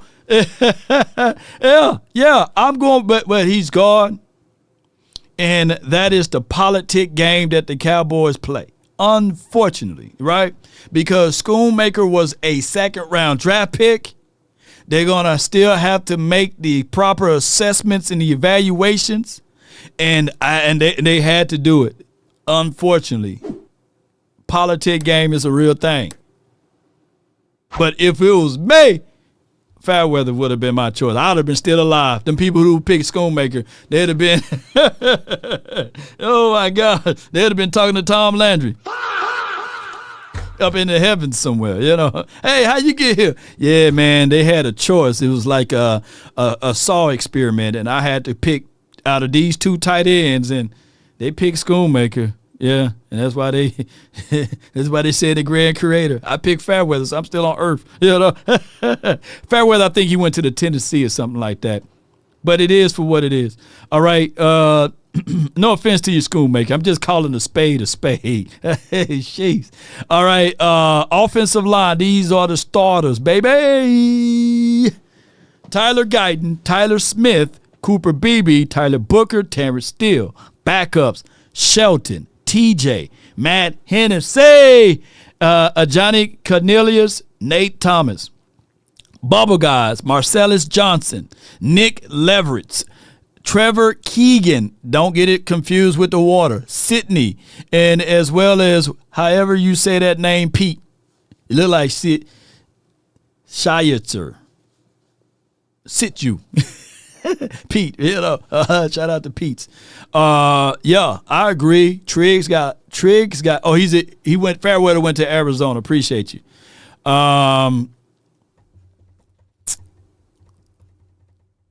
Triggs. Johnny says Triggs will be the backup. Triggs got a lot of in-house sponsors, baby. Yeah, that's all I'm gonna say. Triggs got a lot of in-house sponsors, so don't be confused if you see that dude Triggs doing some crazy things. That's all I can say. This situation right here, in a world filled with nothing but great expectations. If it's a true situation, Drew can replace Tyler Guyton. Nate Thomas can probably replace Terrence Steele. I think that you guys can still say, let's get it moving, right? If those two movements happen, you got Drew Shelton, who got to work on strength still, right? But he can climb to the next level. He got good feet. And he's working on a lot of other small things, and he got a lot of sponsors in-house, right? Connor Riley loves him, right? You got Tyler, Cooper, BB, Tyler Booker, Nate Thomas. What's y'all thoughts, man? You know, Newhouse says Drew is not good. Trust me. Hey, man, I ain't gonna beat you up, man. Hey, let's see how this thing can work. He got a great situation with Duke Manyweather, so we'll see how that works out. And he's a go-getter. He's waking up early in the morning. He's already putting in work. I'm going to pull out that tape soon. Tyler, get your act together, man. You going into your third year. whispers are already talking about your workout efforts. My bad. I can't talk today. Let me get my more coffee.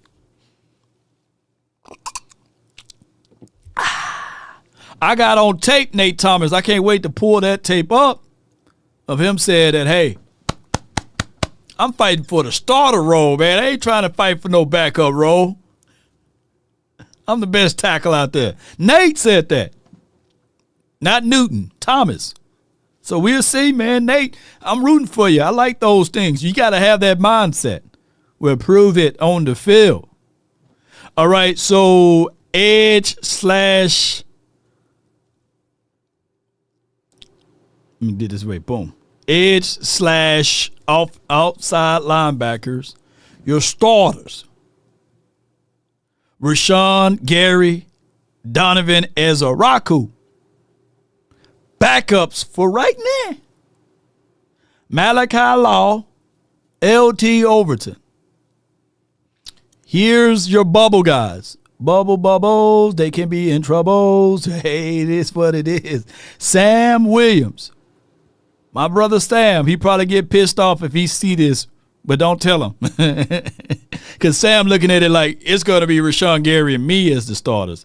I can't have no second-year player outshining me. But, hey, Sam, I give it what you're saying. But they signed him I think his contract is like $2 million guaranteed, $3 million contract, 1-year deal. Your bubble guy, James Houston, Isaiah Land, Tyrus Wheat, Mirrors Leofile. Why?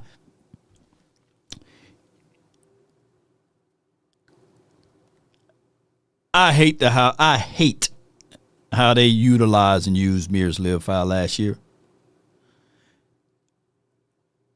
I love that Mirrors Leofile can come into this season with a fresh sheet of paper, a clean identity.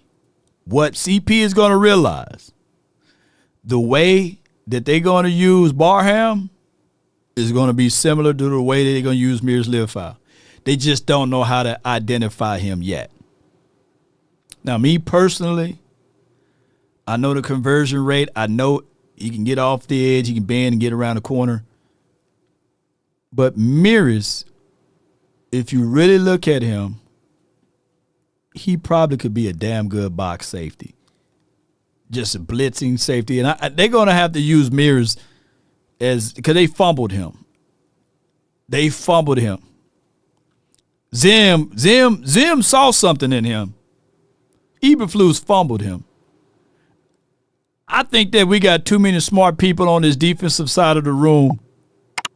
I hate to see this kid. They got all of these high expectations this far down on this sheet right here. But he is the ultimate. Well, what I'm saying is that there are known knowns and that there are known unknowns, but there's also unknown unknowns. Things we don't know that we don't know. Right. I think that he's going to surprise. He's going to be, you know how we have pet cats and all of this stuff? He's going to be my player that's a dark horse in this situation. He's going to be my dark horse, right? D tackles, your starters. Kenny Clark, Quentin Williams, those are your starters. Your backup in that particular room is Amobonya, Jonathan Bullitt. We don't have big, heavy backup room, right? And I don't know where Jay Toya at. They didn't put him on this list right here. And we'll figure out where Jay Toya is. He's still on this team somewhere. But we got some guy named Underlay. We got Kevin Gillaham. And we got Tommy Don Jr., right? Jay Toya, mishap. So it should be 91 guys over here. I left Jay Toya out. My bad, y'all. Whatever Jay Toya going to do, let's see if he can figure out ways to get his name in the ground, right? All right, so linebackers.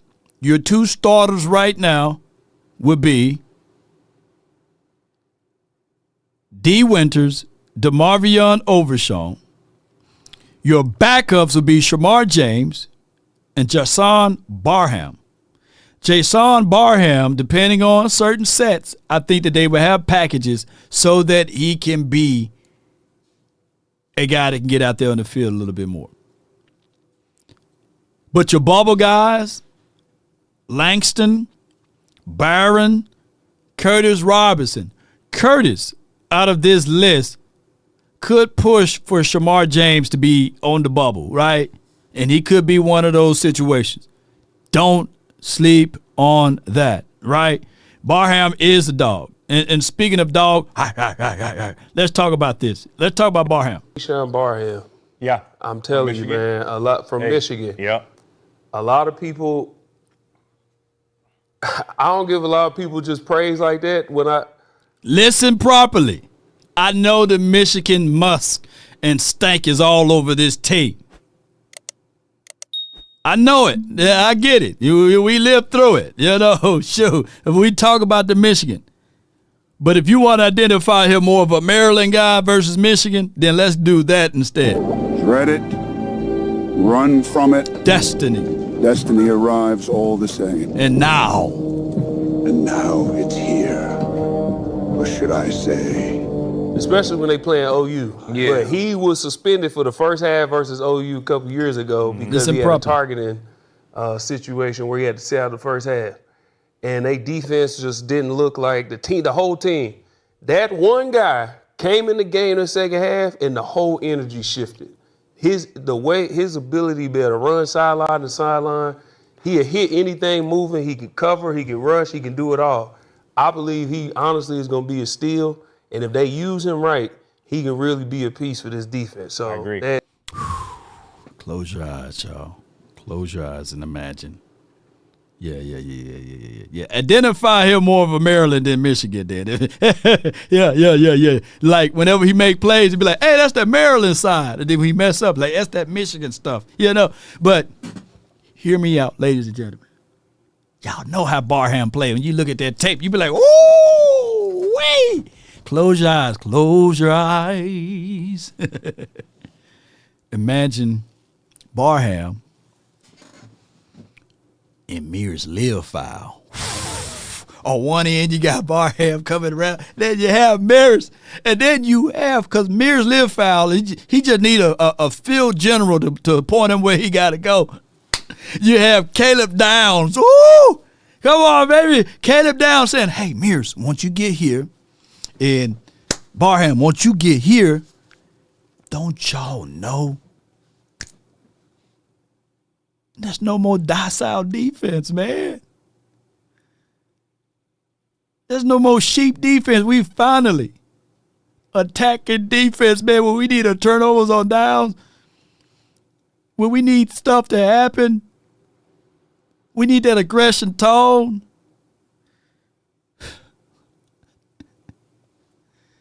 You put them together, I'm not even, they are ancillary pieces. I'm not even talking about Quentin Williams. I know the Kool-Aid report gonna hype y'all up, but man, come on and taste some of this Kool-Aid. Taste some. Oh, taste and say. Come on, baby. See, a lot of teams, they don't know who Mears Learfowl is. We do. They keep talking about the size of Caleb Downs, and we just trying to get the mind together, right? I'm not even bringing up a healthy overshown. Mears Learfowl coming over the edge. Barham coming through that thing too. Did y'all look at the med tape?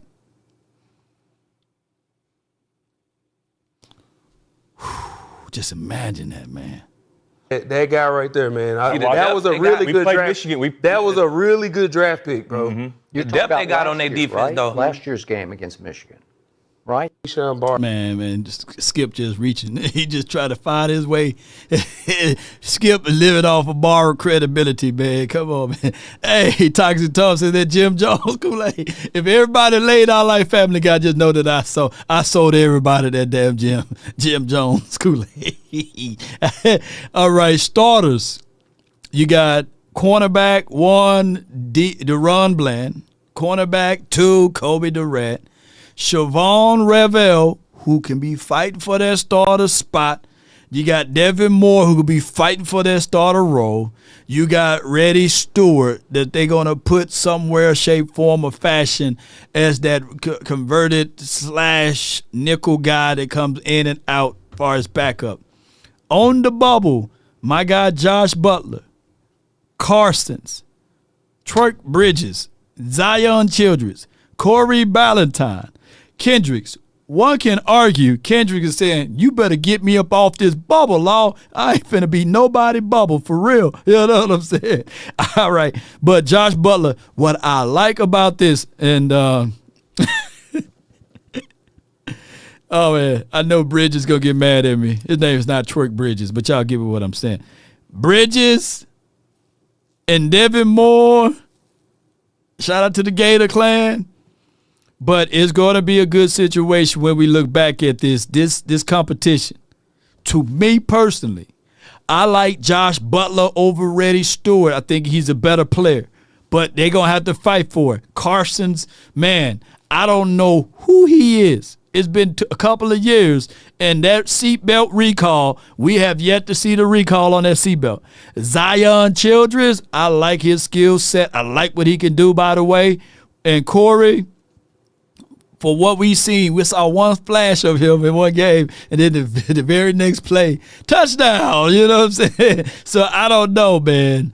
And it is for what it is. Kendricks probably have a better shot than all of these boys, but we'll see how it play out. Yeah. Triquez Bridges, man. But my bad. But all right, let's see how this goes. Safety room. For right now, Malik Hooker, Jalen Thompson, Caleb Downs, right? No particular order, by the way. We know where they're going to place Caleb Downs. Swiss Army knife. He can play outside as an outside cornerback. He can play inside the nickel with two-way goals. He can play on top of the roof. Matter of fact, they probably put him at zero tech. You just never know. Caleb Downs is like that, right? So it's going to be one of those things. I can't wait to see how this works. Backups, P.J. Locke, Marquise Bell.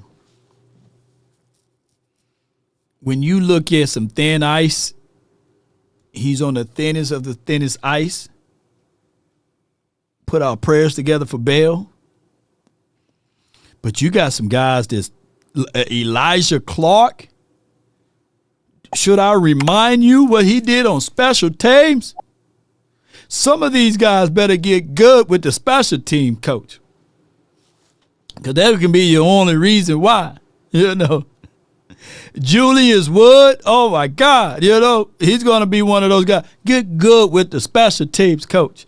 And of course, these guys, special teams, Trent Siege, Brandon Aubrey, and Brian Anger, they're like office furniture. They're not going anywhere. Could this be the first time in a long time that we don't have to worry about C.J. Goodwin taking a valuable roster spot on his team? Because for some strange reason, C.J., all you had to do, been on this team forever, you know? So it's going to be a situation. That bubble for Bell is very much so. They're going to have to do some stuff, man, to stay here. And that's just for what it is. Unfortunately, put your prayers together. I want what's best for Bell. Bell is a real good heart guy, man. If y'all know more and more details of it, I didn't touch on it because he's one of my guys, and I don't want to just – because literally they'll be like me, you know, telling everything. You know, you don't want to do that. But just know, in shorts, just be careful who you hang around with, even if it's family members. Because once the storylines like that hit, people are going to look at the star-studded player. And I know this sound crass, but Chris Carter was right. Chris Carter was right. Y'all know what I'm talking about when I say Fall Guys, right? Oops. You know what I'm saying? You know, it's just that for what it is, man. You need them type of guys, right? It's just terrible how that whole situation went down, right? But Bell is a real good stand-up kid, and I like what he do on and off the field. And then he's going to have Bell Day, Marquise Bell Day on June the 12th. So it is for what it is. Yeah, family is the worst sometimes. But, man, sometimes family got to understand, like, hey, I'm the one making the coins. You know what I'm saying? It's yours. You know what I'm saying? Not mine. It's yours, right? It's yours. Oops, I'm talking too much. Let me get this thing going. All right, for those who been waiting for a time here, let's talk about if you're working for a company and it's not a family company, right? It's not a family business. And you fool around and hit the edge of that coffee table and you fall out landing on your back or your neck, let me tell you who you need to call. It starts from the first phone call. Most of the time, you're going to talk to Gene Burkett, a 30-year partner. You're not going to talk to some employee that just got put on the phones that day. There are things that are so crucial, especially if it's a cataclysmic event, to have our experts get out and look at the vehicle, witness statements, photos, the whole thing. Call Frenkel first. Chosen by the people, feared by the insurance companies. Call Frenkel first. That's 214 and every 3 you can dial, or 817. Appreciate you guys. Please reach out to our proud partners. If it's a fender bender, head-to-head collision, if you get T-bone, reach out to our proud partners, Frenkel Personal Injury Lawyers. They will fight for you, not against you. Sometimes those insurance companies try to take advantage, man. They say, hey, man, we'll settle for $2,000, right? Knowing that it should be $200,000. So don't settle. Be sure to reach out to our proud partners, Frenkel Personal Injury Lawyers. If you can't dial that number, just visit FrenkelFirm.com. Now, my phone number is 657-390-7391. That's the hotline for your mind. Yes, indeed. I got the first caller from the 214. You're live on The Nation, brought to you by FrenkelFirm.com. Talk to me. First of all, I want to tell you that you were absolutely right when you was talking about how the fans have turned on Caleb Downs, or the same way they kind of turned on George Pickens. Right. Because that's what I was saying, right? Because number one, I'm looking at, I don't know if you paid attention, but in that press conference, I was looking at Stephen Jones when he was over there beside Caleb Downs. Mm-hmm. And I was just looking at him like, he already thinking of ways to how to not pay Caleb Downs. Like I just see his old stupid ass just over there, just looking at him like, rubbing his head like I can't wait to not pay him. You know what I mean? But I've seen them, the fans in multiple ways turn on Michael Parsons kind of the same way that you said. Right. Right now, the same way that they turn on George Pickens, kind of like you said. To be fair, it's only when they get paid, though. Exactly, bro. I don't know when what you get paid is. or get hurt, boy, you get paid, shoot. Boy, they'll turn on you, boy, shoot. Like Zeke. And if you play through injuries, I remember Zeke had that PCL injury, right? He was good up until that point. He had that PCL injury. But when he had that PCL, they were like, hey, let's turn on that brother. But go ahead, bro. Yeah, I don't know what that is. It's like just as a man in general, you don't want a man to get paid. Like I don't understand that. If you good at what you do, like you should want somebody to get paid and get their money. The other thing I wanted to holler at you about was I seen you pull up that not the roster, but the 3-4 defense and just the people that was fit inside the 3-4 defense. Right. And I seen you had Agbonya, Quentin Williams and Kenny Clark. Now it's like I'm thinking like, damn, Osa would have fit perfectly in that spot because on the 3-4 you got 3 defensive tackles. And I'm like, damn, I don't really know about this Agbonya, but I would suspect that Osa would fit that spot perfectly. Well, what happened was, they did come out and say, well, $20 million, right? They made the money. They made it about the money. So they said, with the $20 million, it's going to be hard for them to have 3 defensive tackles, right?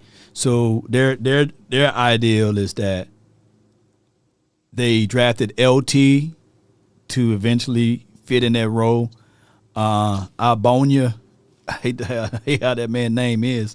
Agbonya is a veteran bridge guy, so he's supposed to be the veteran guy up until LT takes that spot.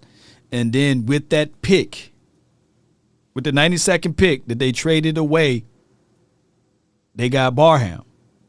So now what I'm going to be looking at is how Barham play. Will he be more explosive and give us more of an outcome than Osa? So that's what I will be looking at all season. Now, technically, the new fish can always get the best side of the pool. So we're going to look at this new fish, Barham, to see how he's going to look in his defense. But if he's looking like he ain't making no impact, then I'm going to bring that up every time. But if he is playing out of his mind, then I'm going to say, damn, the Cowboys were smart, Yeah, and I think they got a real good linebacker in Jay-Sean as well. Like I told you the first day that the draft was over. Right. I mean, I really like that pick, that Jay-Sean Bryant pick. I feel like he may end up being I don't know if you remember, but so the 49ers had Fred Warner. Right. And there was a guy beside Fred Warner. Shazier. I forgot his name. No, not Shazier. Greenlaw. That's what I think he could be. Which one? Drake. Winters. No, not Winters. Dre. I'm talking about Dre Greenlaw. It was. Oh yeah, Dre Greenlaw. I'm talking about who can be Dre Greenlaw. Who can be that guy? Oh, Jay-Sean Barham. Jay-Sean. Okay. Now they don't play the same, but I'm saying the impact wise. Well, they got his size. They got his size right up there with Frankie Louvu, right? So okay, if you look at his tape, he's a little bit faster than Frank. He's the same size, so I'm looking at it like, man, if the Cowboys play their cards right, boy, this 92nd pick, Jay-Sean can easily make us forget about Osa. Hope Osa not watching, but give me productivity, bro. You know what I'm saying? If that can happen, then I'll be one of the people to say, hey, I'm gonna eat crow, right? And I'm going to say, damn, the Cowboys front office, they slam dunk this one, right? And that's what I'm hoping. I can only have hope because there's no evidence yet. Yeah, that's pretty much all I want to say, and I appreciate you, Lon. No doubt, man. I thank you, man. That's my guy, Darius, from the 214 right down the street from me, man. I great, brilliant questionings here. And there's nothing wrong with, like, we all have our doubts. I'll be a fool to just lead with, hey, man, we're finna have number one defense without seeing it. Then I can be absolutely right if it happens. But if it don't, then y'all be on my ass, man. I ain't gonna even hold you. Y'all be all over me, man. Yeah, look at Law selling this Kool-Aid. It's the thing is being objective. I got to bring y'all objectivity, and it's not the fact that I don't give y'all a little, Toxic Tom will call me out. Y'all can call me out, I'm not mad at my objectivity or sometimes when I bring up too much hype. Like, damn, Law, you got a lot of dip on that chip, man. And where are you now with Mingo? To me, personally, Mingo still haven't got a chance. So leave Mingo alone. But right now, it's Ryan Flo season, right? We couldn't get the Flo Mingo going. I still blame Jalen Tolbert to be in the way. Because Jalen Tolbert will give you splashes of hope and disasters of everything else, right? Like, damn, Jalen Tolbert and Jalen Brooks then held us back in that spot. We were better off just paying Cedric Wilson. Let me know, because Cedric Wilson was a damn good wide receiver. We could have just paid him a little coins and didn't even wasted our time with Jalen Brooks and Jalen Tolberts. All of the damn Jalens, right? Damn. If we had wasted our time with them boys. So I'm not out on you, Mingo, right? But shoot, hey, that competition rule, boy, just got better.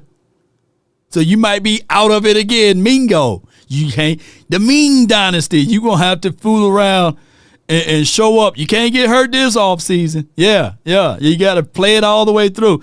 I got from the 210 UN, the Prophet. Too cool, you're live, boy. What up, bro? How you doing? I'm doing good, man. So let me ask you a question, Law. So do you think George Pickens should change his agent? No, I don't think he should. Okay. So do you think it's true or it's feasible or possible that David Mulugheta dealing with the Cowboys based off the Cowboys name and fame and currency goes a tad bit too far with the contract negotiation. I think that the Cowboys, they get a little too cute. I think that if this would be the same situation if this was David Cantor, Rocky Arsenal, or even Todd France, we would still have the same layout of what the Cowboys tend to do, right? They would announce this 3 months before the deadline of saying, yes, we're going to play George Pickens on the franchise tag.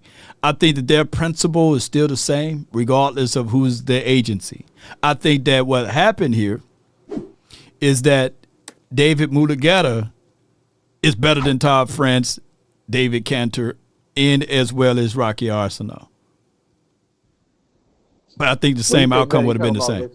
When you say better, are you talking about as just getting their players big contracts or negotiating? It's 3 layers to it. Building rapport with his players, identifying the culture with his players, and getting the contracts for his players. I think that it's good for Todd France to still represent and be along the side with athletes first. But I think that what we're seeing out of this agency world is that this David Mulugeta is becoming, in the natural face, the Michael Jordan of these particular conversation pieces. And he's young. He got the youth on his side too. So he's already tapping in to a lot of players that's coming out of the draft or right before they come in the draft because of NIL agreements, that he can use that borrow credibility and to get more and more players. So he's not going anywhere. So I think that it would be wise for the Cowboys to figure out a way to appease both and figure out a way to build a relationship versus fighting a relationship. Because he's not going to go away anytime soon. I feel like David want to get paid. That's at the end of the day, that's what it's all about for an agent. But I got a question then. Go ahead. So moving forward, who is the best wide receiver on the Dallas Cowboys to you moving forward 2 years from now? 2 years from now? If in the world, if George Pickens is here, or in the world if George Pickens is gone? If George Pickens is still here and CeeDee Lamb is still here. If Dak Prescott have a 2 to 3 more years with GP, unfortunately, it's going to be this right here. I think that the best overall wide receiver will still be CeeDee Lamb, but your best X receiver on the outside that can present more of a threat will be George Pickens. Okay. So because and the reason why I say this is because George Pickens is physical finesse and CeeDee Lamb is finesse physical. I know that when somebody shoot a 3 on you, it's embarrassing, right? It's like, okay, but it's just a different feeling when somebody dunk on you. You get what I'm saying? If somebody dunk on you, you're just like, it's more embarrassing that way. And that's what Pickens tend to do. He dunks all over you, right? That's my analogy, though. But go ahead.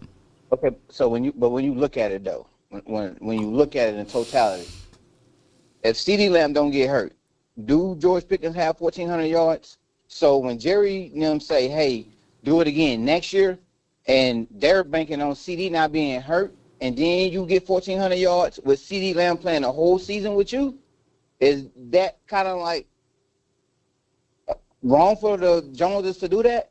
Because we don't really know what they're thinking about. But if CeeDee don't get hurt, do George Pickens really have 1,400 yards? Oh, yeah. Because he started slow. That hypothetical's there. Yeah, I feel you, man. If JSN had another wide receiver on his side, will he have those same numbers outside of Cooper Kupp?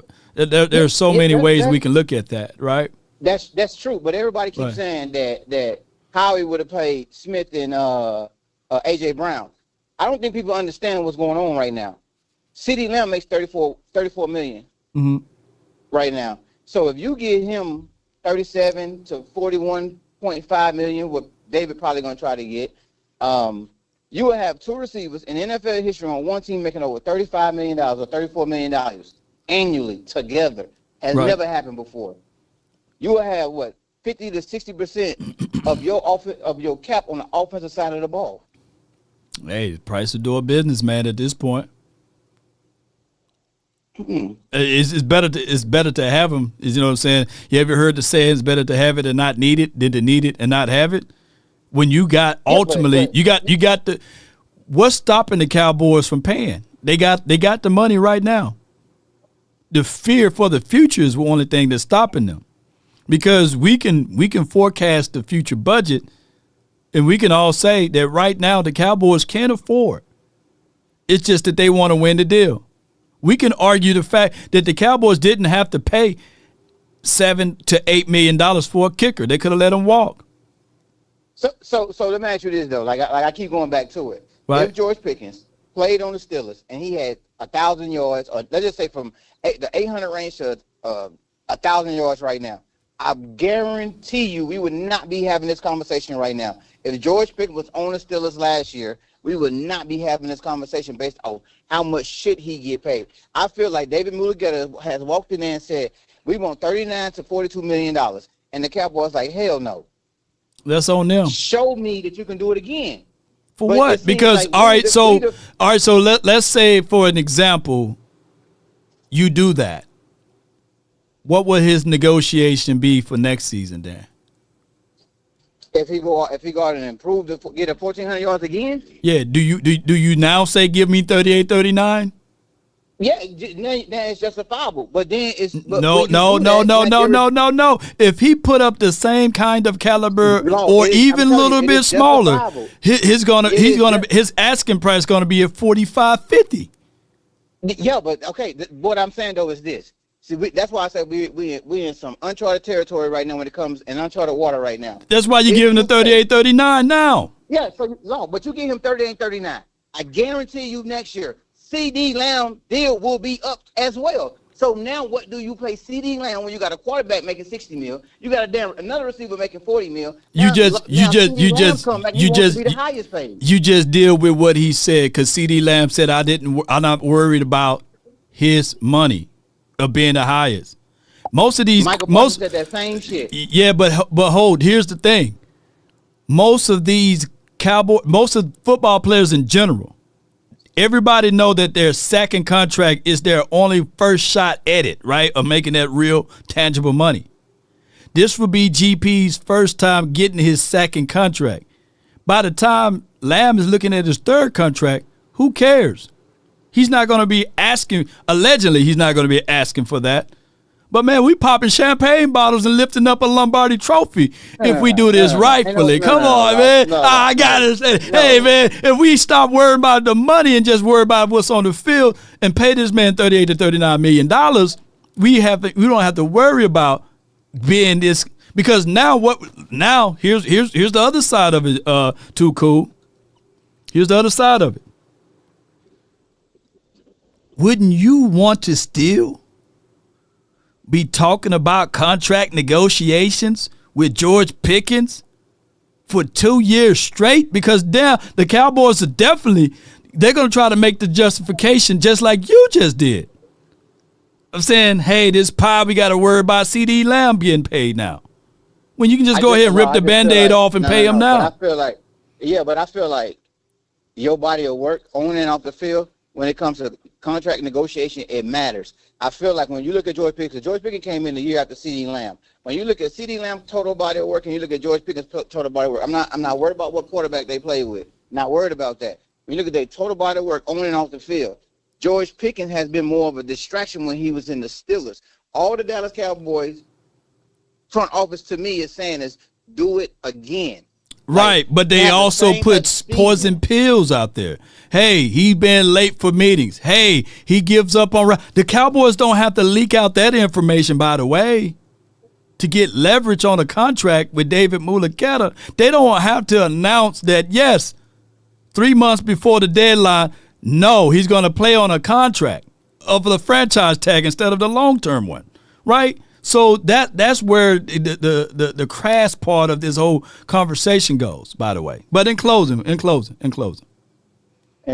I think when everybody go back and look at Caleb Downs in college, go look at him versus all the safeties that came out in the past 10 years. Man, that man right there going to be a Hall of Famer right there.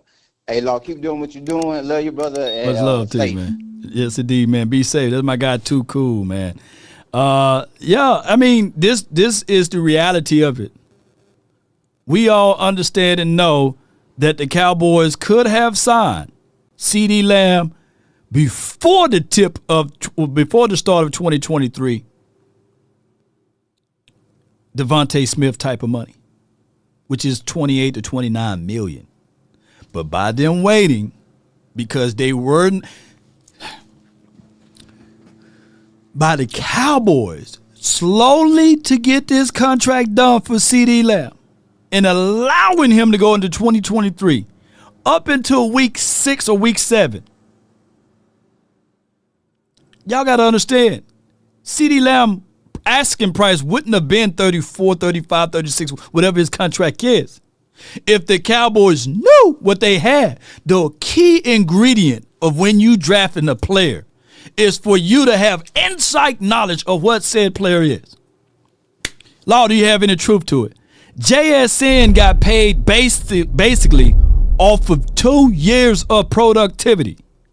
People fail to realize he's going into his 4th season. They didn't look at his rookie year. They look at 2 years of productivity. And he got that massive contract because they have inside knowledge on their said player.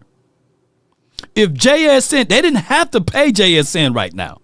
They could allow JSN to continue to play on his rookie's contract and wait till the EOL and then say, you know what, let's see if he can accept a discount now.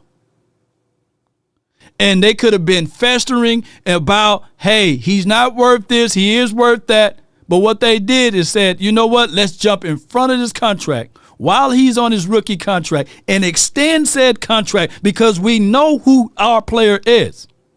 The Cowboys, the key ingredient when you draft players, you have the ability after their 3rd season to go ahead and extend.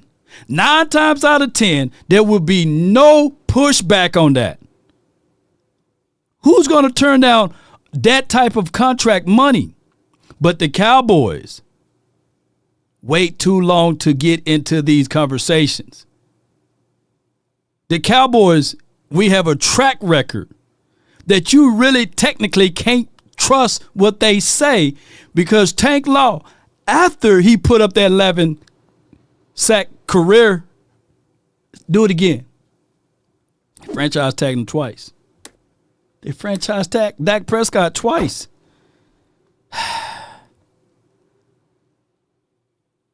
My guy Kenyatta says JSN doesn't have any on the field issues. So did CeeDee Lamb. Did CeeDee Lamb have any on field issues? That strengthens my point. People look at the aftermath of what CeeDee Lamb is getting now, but you could have saved about $10 million if you acted on his contract beforehand. I digress. I got from the 717 Toxic Tom, you're live on the Nation, brought to you by FrenkelFirm.com. What's going on, Law? Not much, man. Talk to me. Look, when I hear people talk and say Dak makes $60 million a year, you're just putting a Batman symbol that you have no fucking clue how this actually works. You are just putting a symbol out there that you just take the talking points. You won't go look at the numbers. Right. First off, players don't negotiate cap hits. That's not how it works. It's never how it works. It's never going to be how it works. The cap is accounting. And for all of you who get so worked up over this, just look, this is over your pay grade. Because the people that push these narratives are the Joneses. Remember when Des Bryant was due for a contract and that mysterious tape that they found? And they were talking about, oh, it shows Des doing this horrible thing. He signed this contract. Never hear anything about it again. They do this shit because they are banking on the fact that you have no fucking clue how it actually works. That is how it works. The NFL Network is controlled by the owners. The NFL Network on Sirius Satellite Radio, controlled by the owners. You will never hear them talking about the cash from the major networks because they don't want the fans to actually know how it works. You're over there complaining about Dak Prescott making $60 million cap hit. His cap hit has never been $60 million. Right now, this year, it's like $44 million. The day he signed that contract, he got $130 million cash. That is all that fucking matters. That is it. Period. Cash is king. So when you're complaining about George Pickens you are fighting the market. You can bitch, whine, complain all day long. Well, I don't think this guy's worth it. Well, the market doesn't agree with you. So either you're going to pay it or you're not. That is business. It is that fucking simple. So you can say all day long, well, I'm not going to pay him this year till you prove it. You really think the price is going to go down? Name me anything that goes down in price as life goes on. I still hear my grandfather bitch about why gas isn't $1 a gallon, because that's how life works. Expenses go up. People get paid more. And the NFLPA has told players that you will not be taking pay cuts. Von Miller even talked about this when he was doing his contract negotiation. He wanted to get the deal done. The NFLPA told him, do not do that, because all that matters is getting the next guy up paid. They are trying to get payers played more all the time. That is the whole point of it. I've said it on here before. It's not who's the best, it's who's next.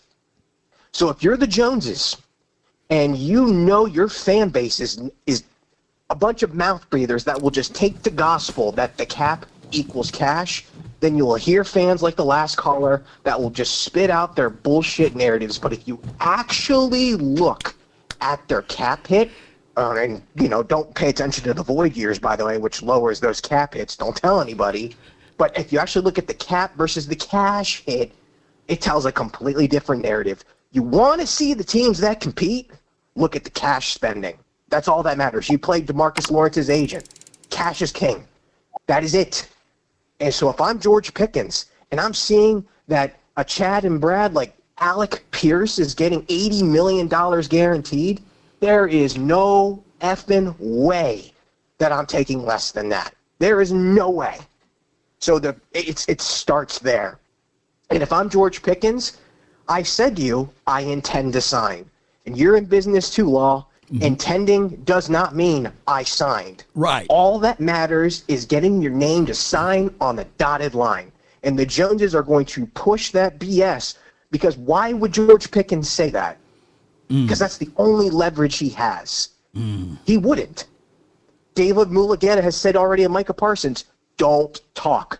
Because when you talk, you lose leverage. And the Joneses want him to sign it because that eliminates the last piece of leverage they have right now. And I would give the same advice that I give to my clients and to everyone in the chat, anyone in life, period. Discounts are for Kmart. You get yours. Any business that has people that are making more money than you always has a way to find a way to replace you, especially if you're in a line of work where your life expectancy is not very long. If you have a chance to get paid in Tennessee, in Timbuktu, and Antarctica, get your money, because nobody's ever going to represent you better than you. And the minute you think that you take a discount, that means you're on their goodwill. Nah, man, you're cheap labor. And the minute you don't perform, they will not make sure you get the money that you lost. And if you don't believe me, go listen to the hundreds of former players that did take discounts, and the minute they couldn't perform, they were fucking gone.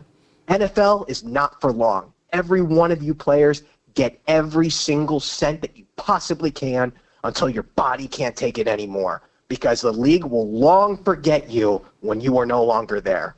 Y'all have a great day.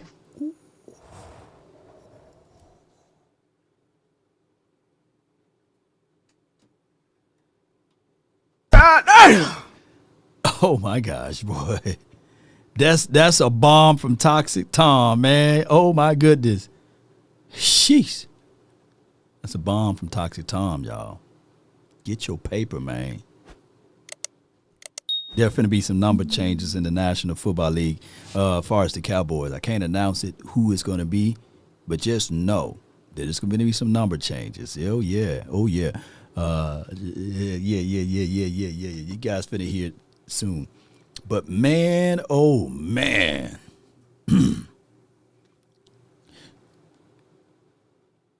Any rebuttals to that? Good Lord. I got from the Hot Lounge. I got VIP from the hotline. Man, what's good, bro? Oh, it's VIP, baby. I love Toxic Talk. Yeah. I think he has to. Sometimes you have to put clarification to these idiots. This is why I don't call in. I got other things to do. Shout out to Drink Champs too. I was with Nori and them the other day. I saw, man. You doing your thing, yeah, bro. that's love, man. That's love. But anyway, Law, I don't understand why 90% of these fans pocket watch another grown man's pocket. When you're not watching or taking that same energy towards these owners that just signed like 3 deals. Correct me if I'm wrong, Laura. They already got the money for them deals. Yeah. So why are we worried about? These are pennies they're throwing at these players. Facts. And we're sitting here. People are really debating, man. Why am I paying him? You're not paying him shit. It ain't your money, B. Got a super chat. Hold tight. Poet $5. You got it. Toxic got me emailing my supervisor. I demand my worth. Mouth breathers be quiet. Ain't no rebuttal. Look Yes, of indeed. triumph. Yes, indeed. You got his, yes, email your supervisor. Yes, indeed. Go get your penny. Go get your coins. All right, I got another super chat from Too Cool. This may be his rebuttal to Toxic Tom. Hold tight, man. I might have to have a battle royale. Hold on, man. With Too Cool and Toxic Tom, put them in a room together so they can have their conversations. But he states here, my guy VIP, Justin Jefferson came in the league with CD Lamb. All right, let the AI Tisha, she want to jump in and say this. Hold tight for me. I'm riding. Mm-hmm. At Too Cool 1524 $5. Justin Jefferson came in league with CD. JJ got paid before CD, so not true about Devonta Smith. Toxic, go to the league and be a GM then. All right, so at the time, I know Jay Jetta came in the league with CeeDee Lamb, right? They both had their 5th-year options.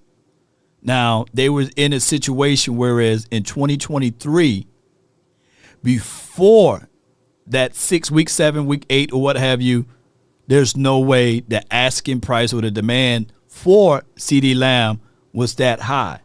His demands were literally around 27, 28.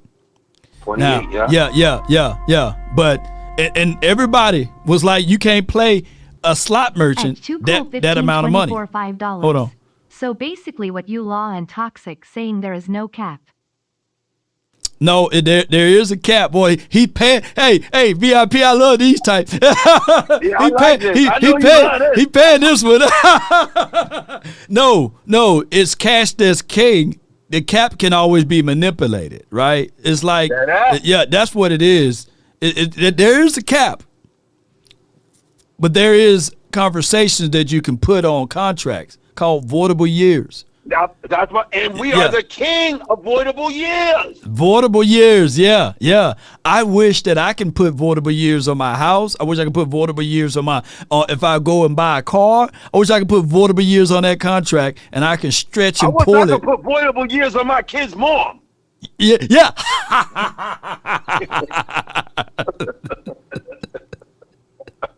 I wish I could put voidable years on all of these women out here talking about us man. Come on, man. Yeah, man. At actual hold on. I got actual factual now. Yeah, hold tight. A lot of teams saying he not worth that. Don't believe me. Why haven't no team jumped out there to get him? All right, so can you put so I can get you on this before I go into this other conversation? VIP, can you explain to actual factual on why other teams didn't take their shot at George Pickens for right now? Let me explain to this actual factual. Get your pen and book out. We only wanted what you were asking for. So we wanted a 2 first rounders. Right. And you had to pay him.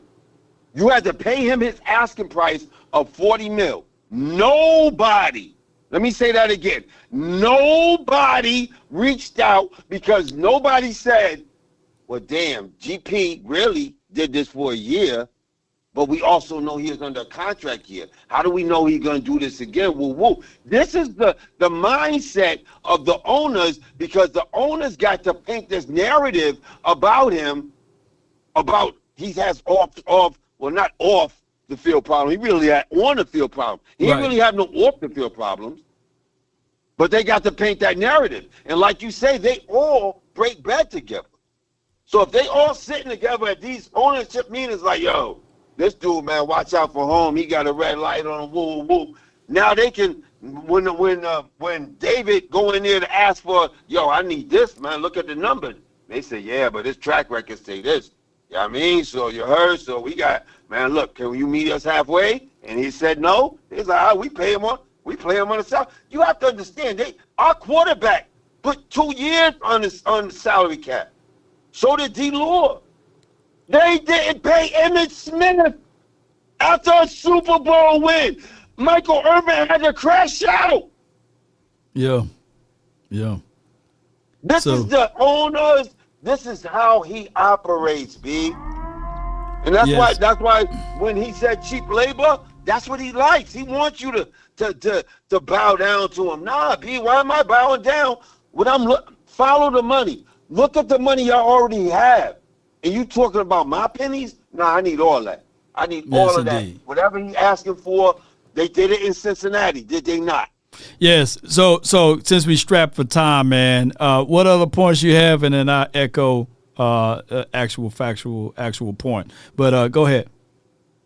All right, my major point is I want to see how our DC aligns with our new safety, because I've been doing research on it, and they said this kid is one of the smartest kids.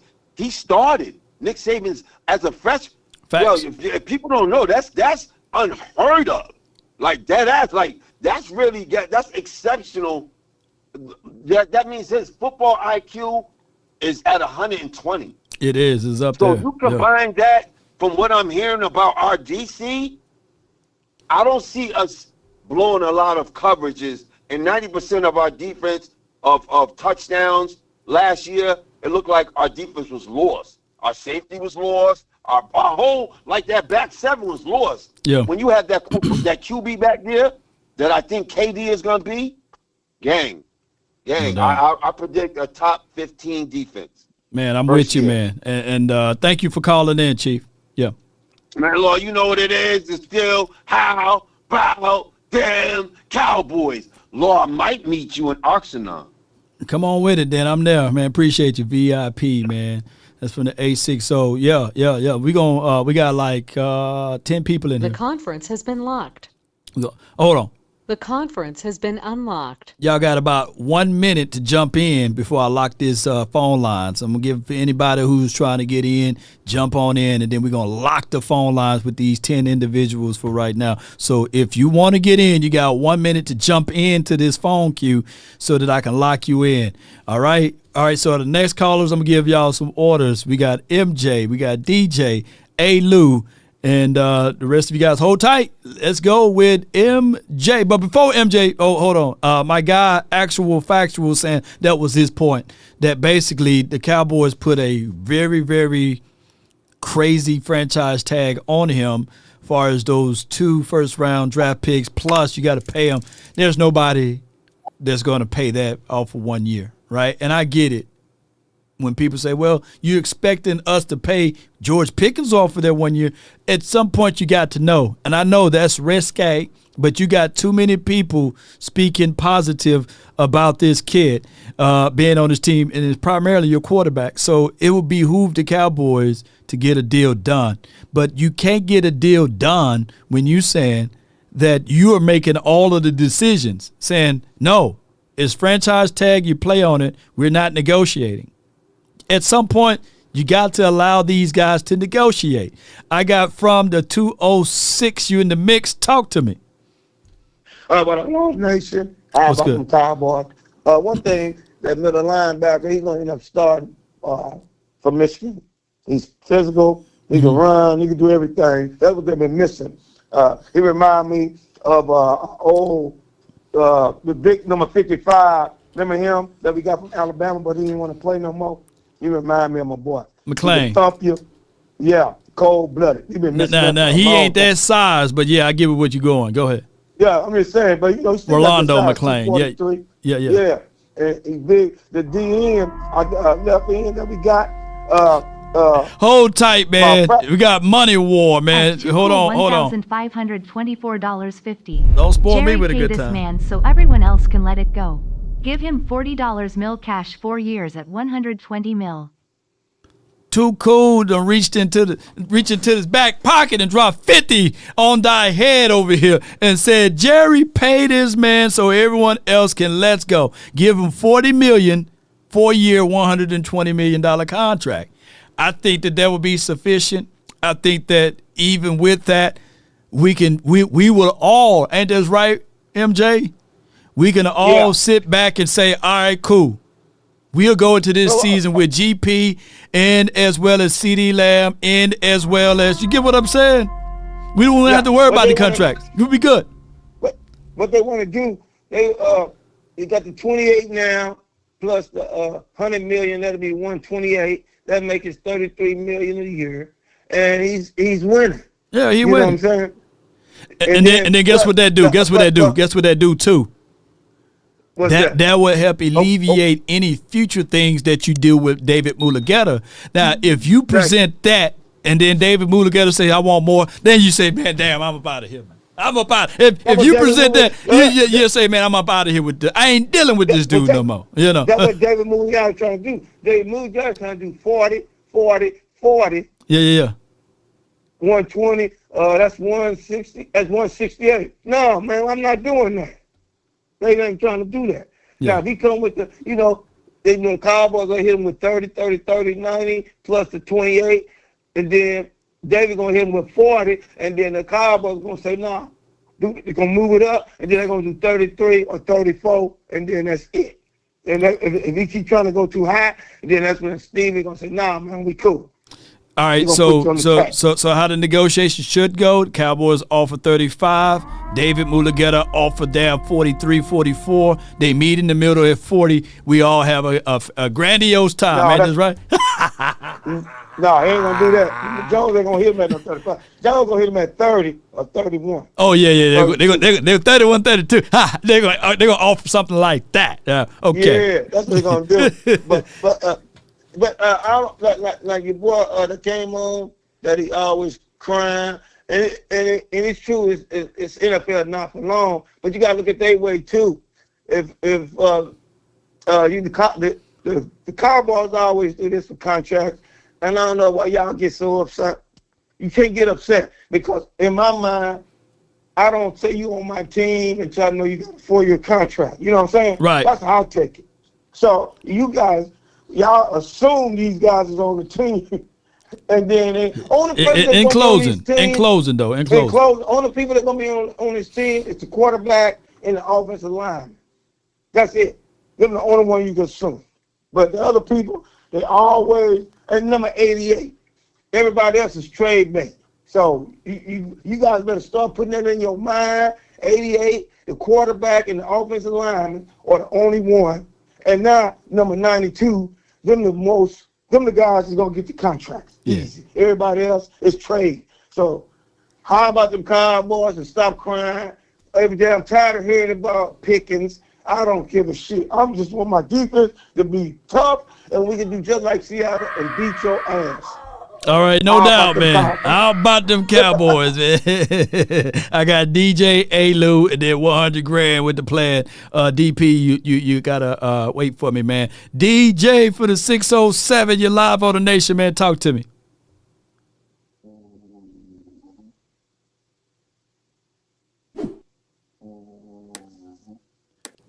It's an evil world we live in. Damn, DJ, he sleep over here, man. Damn, you should have told me I was that boring. All right, I got from the 304. Hey, Lou. And I'm not saying Megan Thee Stallion. She ain't 304. But yeah. Go ahead. Yo, hey, you funny. Don't counsel me. Hey. Hey, just it's crazy, man. Oh my God, that Megan Thee Stallion. He got women uniting around the world. I tell you, you can't turn. You can't turn them around, but you can turn them over. He can turn them over. You can't turn them around. I told you. You see it. I see it, man. They got all these women out here trying to say, hey, if a man can do it, why we can't do it? Why we can't have multiples? I'm sitting like, come on, that's the whole point of y'all being a woman and not the man. Hey, that is funny. Hey, you can make your own decision, and this is where it goes. If that's what you decide you want to do, you can flip like a flapjack. They putting WAP in the chat. They want us to be like, you supposed to wife that? She got a song that said WAP. But go ahead, man. Yeah. Seriously, now you look at that and like, oh, word, that's what we talking about? Oh, okay. Oh, my God. You find out, oh, yeah. Yeah, let me find out. You said WAP, and his nickname was a Splash Brother. What you think he's supposed to do? Whoa. I'm counseling now. Oh, I'm counseling now. Oh my gosh, man! But what you got for the show today, man? Man, you a bad boy. You a bad boy. But hey, look. First of all, I told you where we was going with that pick 20. You did. Oh, yeah. Give me your flowers, man. It was you. I forgot. I forgot it was you, bro. I knew. Oh my goodness! I knew once I saw who he was or what he had going on, so far as like his overall makeup.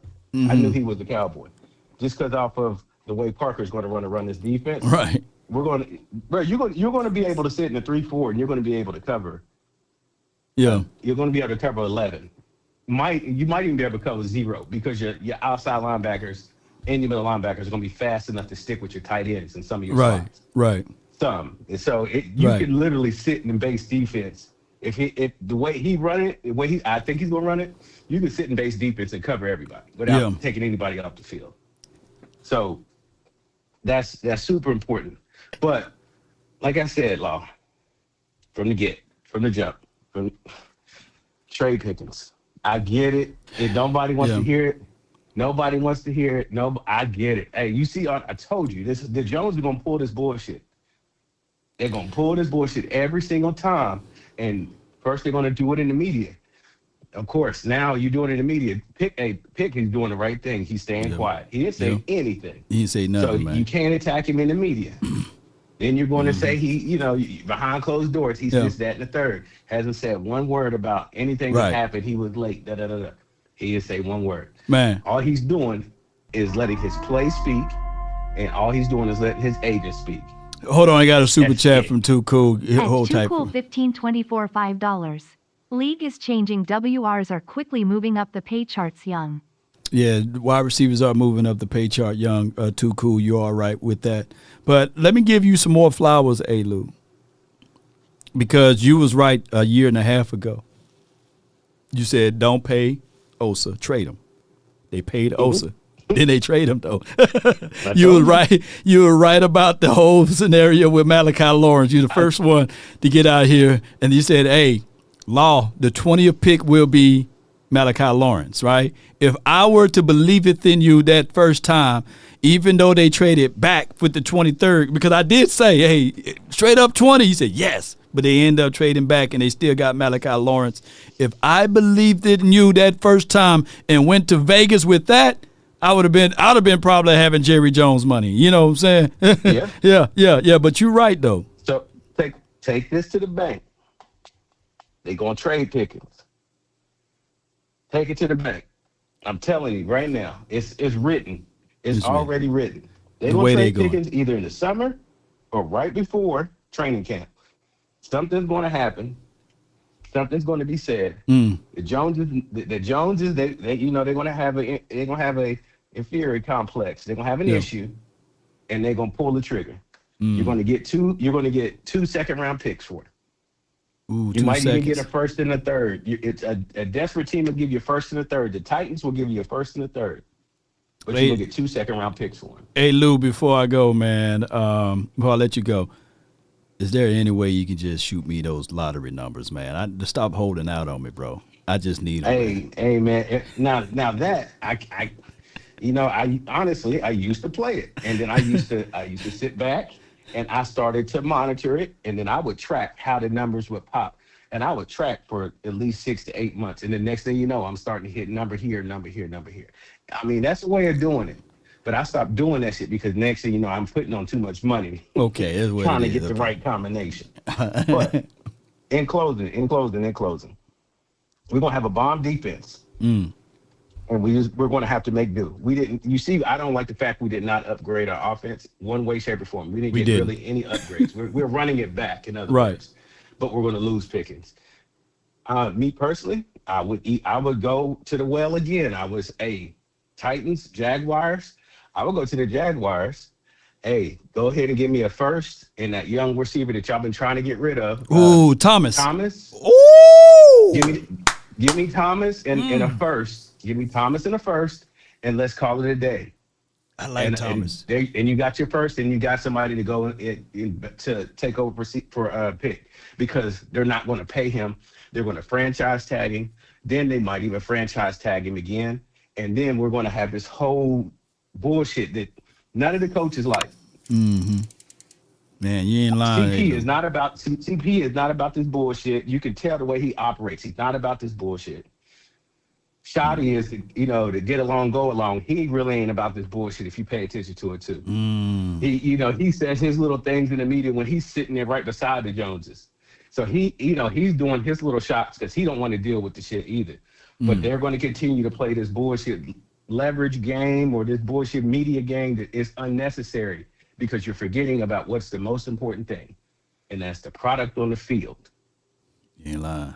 Boy. Go Cowboys. That's my guy, A. Lou, man. Even though I was going back and forth with him on the Osa thing, hey, you took it well, though, man. I appreciate you, A. Lou. Yeah. Oh, hey, Law, yeah. Anytime. Hey, I'm trying to tell you, man. Let's do some work. Let's do it. We can have some real conversations. Hey. You with it? I'll hit you up on X, and then pause, whatever. Hit you up on X and see what you're talking about. No doubt, man. That's A. Lou, man. Yeah. Good call from him. Even though me personally, I don't want GP to be traded and all of that, but it's better to go. Look, y'all just don't know. We just don't want that energy, man. Going into Oxnard and stuff, man. Talking about July is the deadline, and they already canceled that deadline. They made the decision saying he's playing on his franchise tag or else. That's what they did when they just cut off the negotiation conversation. And he's signing, and tell that to the world, Sure. And George's like, man, I intend to sign, but I never said I was going to sign right now, And you had Schottenheimer, the head coach, said, yes, Pickens will be there Monday. Pickens probably eating his oodles and noodles. I'm going to be where? I done signed what? Eating his oodles and noodles, man. They putting words in this man's mouth, and Pickens is not a Parsons. Parsons was talking, texting, and tweeting under private accounts, main accounts, even had his brother talking, right? Fighting folks.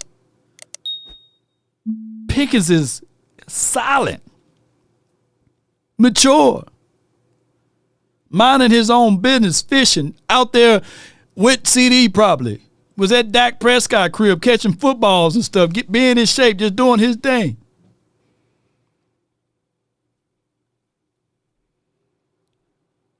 I just don't want them vibes, man. I would take a lesser talented player than to deal with this. I got $100,000 with the plan. 100, where you at? I guess I took too long to get him in.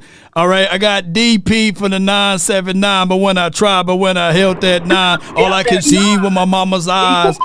Going down, Not much, man.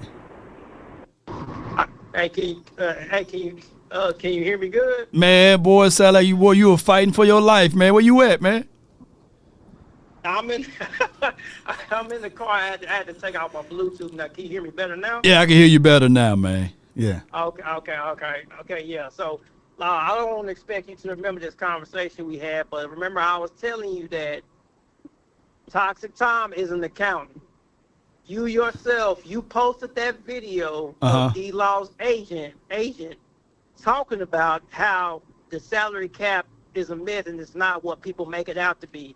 And I said that there was still going to be people that were going to call in, that were going to start whining and complaining about how we can't pay GP. How can we pay GP when we got Dak on this money and then we got CeeDee Lamb on this money? Man, like, tell that to these other teams like the Eagles or the Bengals. The Bengals, they paid Burrow, they paid Chase, they paid Higgins. They just traded for Dexter Lawrence and gave him an extension, if I'm not mistaken, paying him like $28-29 million. Right. Now you paying no dog food money. Yeah, they paying him money. Yeah. And VIP just said this when he had him on. Shout out to VIP. Every player has to fight for their money. Right. Almost every star player. And do y'all not? All you people out here who seem like you're Jerry Jones apologists or you I don't know what to call y'all, but do y'all not see that as an issue? What is the common denominator in this whole situation? It's Jerry. Every player has to fight for their money. You got to fight for it, man. Fight for it. Like what kind of craziness is that? Dak, CD, now GP, Micah. And I'm not necessarily defending everything Micah did because, in my opinion, Micah is very immature, but it does not change the fact that he was trying to get a deal done early. But it's like they bet against their own players. They do.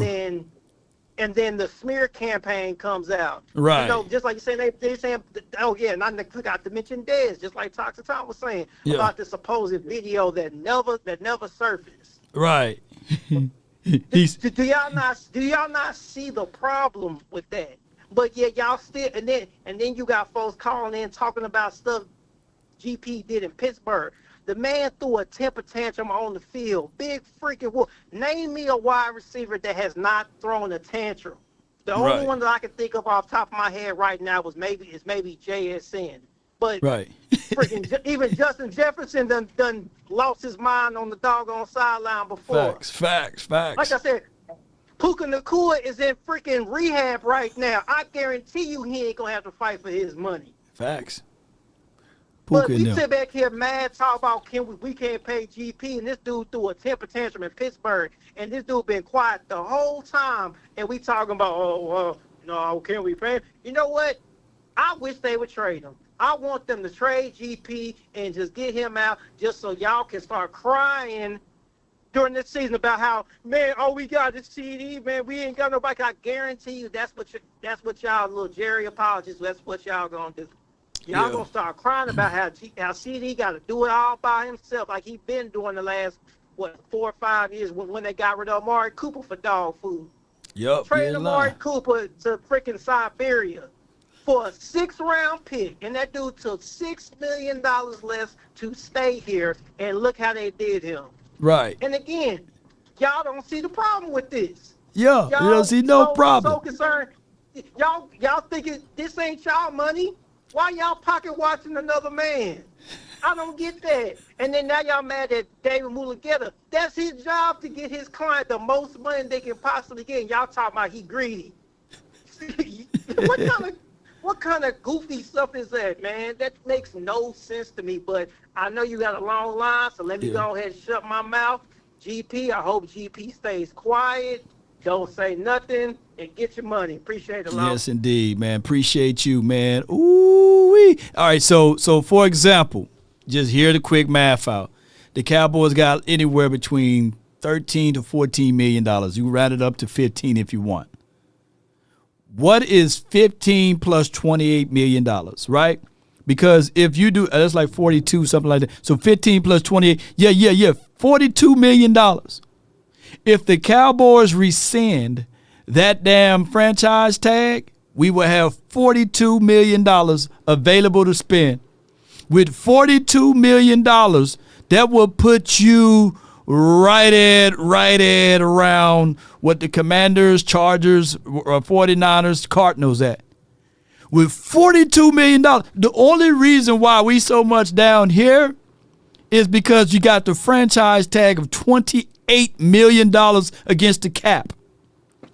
If you rescind the damn franchise tag and give George Pickens a long-term contract deal, that's enough to get him with $42 million available to spend. You can do any contract you want with GP, a 3-year, a 4-year, a 5-year. And if you care about the money and that much, you can put votable years at the end of that. You can add unbelievable guaranteed money. So look, the reason why you can't lie to us anymore is because we got resources in toes. The reason why they so down here is because you got a $28 million, it's $43 million, so $28 million cap hit. A $28 million cap hit. So that's why it looks like we down here. You can't prorate that money, you can't spread it out. By the Cowboys refusing to go into this long-term deal with GP, it's like cutting your nose off to spite your face and saying, let's see it again. All you have to do is sign this man to a long-term contract. I know the risk is very heavy. But if you don't feel like he can fit, rescind that damn franchise tag and trade him away and do your thing. But the Cowboys don't operate that way. We got tools at the right future vision. We got toes, you know. I got from the 205 Unc, you're live on the Nation. Talk to me. What's up, Law? What's happening, baby? Not much, man. What you got for me, man? What's Uncle Charles, man? What's happening? Uncle Charles, what's good with you, man? It's been a long time no hear, man. How you feeling, man? Yeah. Man, I'm all right, man. You know, I tell you what, I've been having to take care of a lot of private issues, you know, because like I said, you know me. You know I don't come on here. There's no way in the world I'm going to come here with a bad spirit until I had to get my spirit right. You know, I had to been taking care of my father. You know, he just turned 80. So, you know, I've been having to take care of him. Mm-hmm. Yeah, man, I've been having to take care of him. And, you know, I've been having to take care of my mama. They elderly. They need my help. And while he's still here, I got to make sure he's comfortable as he is, man. That's just all it is to it. Right. That's what I'm going to do. I'm going to be a son to the very end is what it is. Right. But, you know, a lot of people say, oh, you know, Uncle Charles, you the GOAT. You the legend. Well, guess what? I love you just like you love me. The Uncle Charles had come back. And I got my angels following me. Come on. This is not a game. So let me just say this. Pickens, I'm talking straight to Pickens right now. Don't you say nothing. This is their tactic. They don't want to pay you. Don't go no strip clubs. Don't play no biz wiz. Don't go nowhere where you get your money to. Now, I heard you was up in the strip club. You knocked 2 or 3 people out. We can't pay you. Oh, hell no. Because I wasn't there. You don't pay me my money. Let me tell you something, man. This is the best draft we had in 20 years. Me and my son sat there and watched it. Caleb Downs played for Alabama. He only left Alabama when Dick Saban didn't come back. Right. That's the only reason he was at Ohio State. When we got L.T. Overton, you better start picking them Bama boys. Roll Tide, roll. Let me tell you something. We had the best draft in 10 years. And somebody said, well, you know, man, it's just, man, goddamn. You know what? I tell you what, if you don't like what's going on, bro, how about you go jump out in the middle of traffic? If that ain't gonna work, I want you to get on top of AT&T building and flip off there, and I guarantee you your ass will be dead before you hit the ground. Now, if you either want the building or you want the car, pick which one you want. Listen. Jerry done stepped out there. He got his little taskmasters working. You see them strings, you see them puppets moving around. Don't say nothing, Pickens. If they said, well, you did this about 10 years ago, I don't know nothing about it. And even if I did do it, I ain't play for you. And I'm just not starting to play for you. This is what it is, man. Let me tell you this in closing. We got the best draft in 10 to 20 years, y'all. This is a Super Bowl roster. If not, it will be a Super Bowl defense. And see, they said we went from first to last. Well, we're going to go from last to first. This is what I'm talking about. So let me say this in closing. I want to say a shout out to my, I want to send my appreciation out to my troops that protect this country where we can live this kind of life we live. Right. But I can tell you, I can say this. Let's not send them troops anymore. Let's send 3 planes to 4 to 7 planes of Gopher-Rats. And I guarantee your ass, by the time they get to Iran, they'll be at the table and they'll sign any deal you want. If they don't want to come and knock the old houses down in your neighborhood, don't go down there talking to the mayor. Go around there with a truck full of rats. That's right. And they'll eat that damn house down to the toilet. And somebody said, well, why didn't he eat the toilet? Because it wasn't on the menu. This is what I'm talking about, man. We got it, y'all. Let's pray for our boys. Let's pray for our team. Let's pray for Law Nation to get bigger and bigger and higher and higher. Yes, I'll come back. And guess what? You ain't going to get none but entertainment. And I appreciate you, baby. No doubt, man. That's my guy, man. Oh, my goodness. That's Uncle Charles, man. Sacrifice. Don't give up the fight. Everything will be all right on any given Sunday. Yeah. Depend on you. If you win or lose, you know you got to pay some dues to live on Monday. Yeah. Yeah, man, that's my guy, Uncle Charles. That's him on the tracks too, man. Y'all better watch out, man. And I miss my Uncle Charles, y'all. Come on, man. That's my guy right there.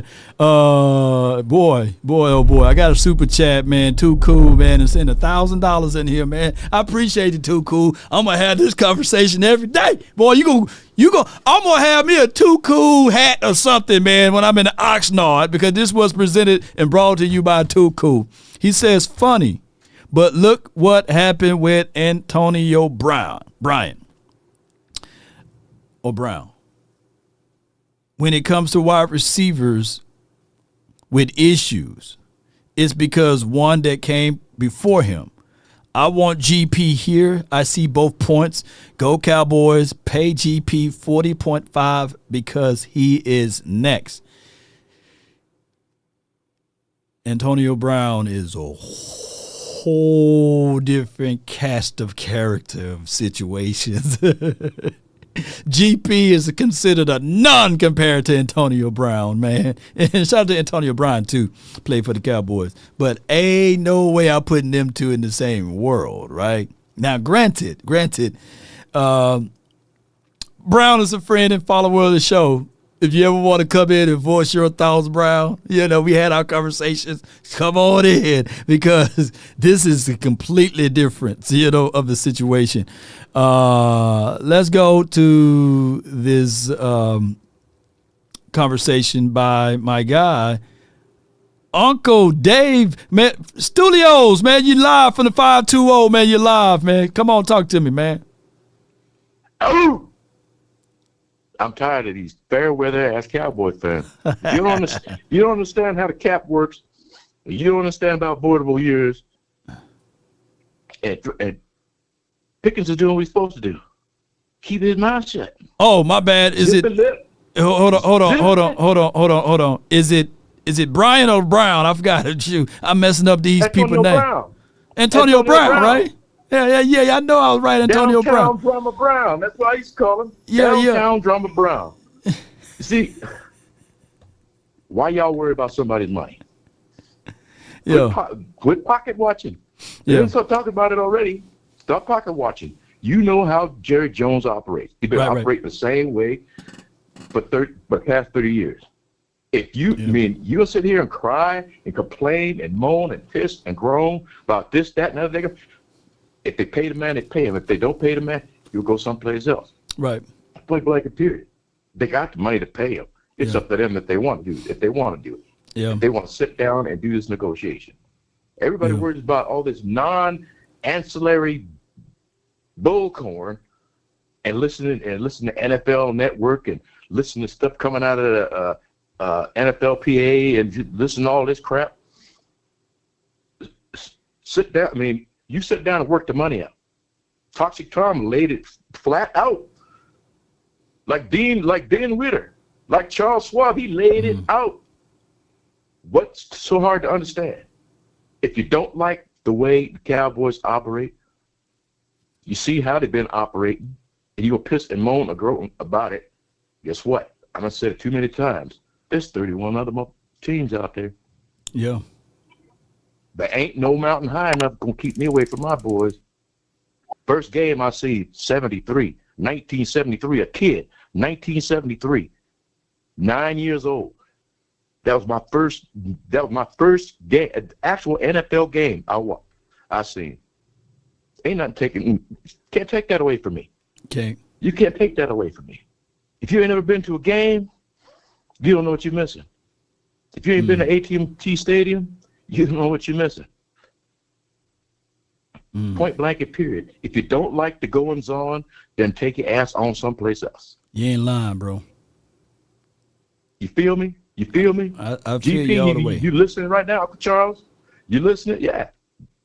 Boy, keep your mouth shut. You ain't lying. Hush it, you know. Play the game. You have the right to remain silent. Anything you say could be used against you. You know? Against you in the court of law. in the court of Cowboys law. And that was a good opinion too by him saying, like, don't go to no strip clubs.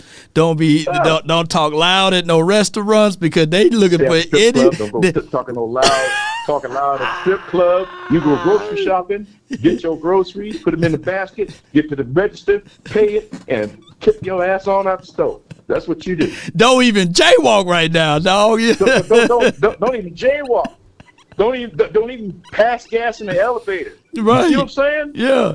You feeling me? You feeling me? They looking for every angle, man. but quit worrying about what GP's gonna do. Let's see what this defense gonna do. Yeah, that's the main thing is the defense, man. See what they're going to do. This is the main concern. This was a concern the past couple of years. That defense. Perfect example. The Vikings game. Them fools lost. Yeah. See how they got smashed by the Broncos? They was lost. You ain't lying. They could beat the Cardinals, but they was lost. No doubt, man. You right on that one. What else you got for me in closing, though? Wait to flip up. That's it. That's it? Deuces, I'm gone, man. Marquez! What is your profession? Appreciate you.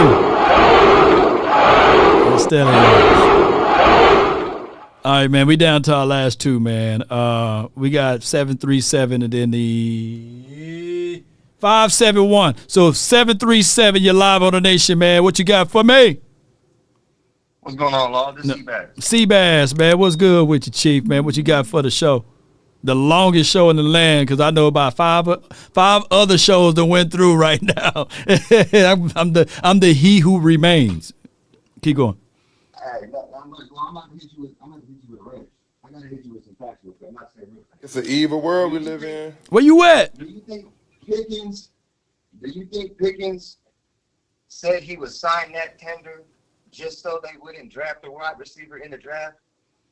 I think that was the leverage, just like what Toxic Tom said, basically, is that was the Hail Mary leverage, right? The leverage that he had to say is because the only way that you can trade him is that if he signed, right?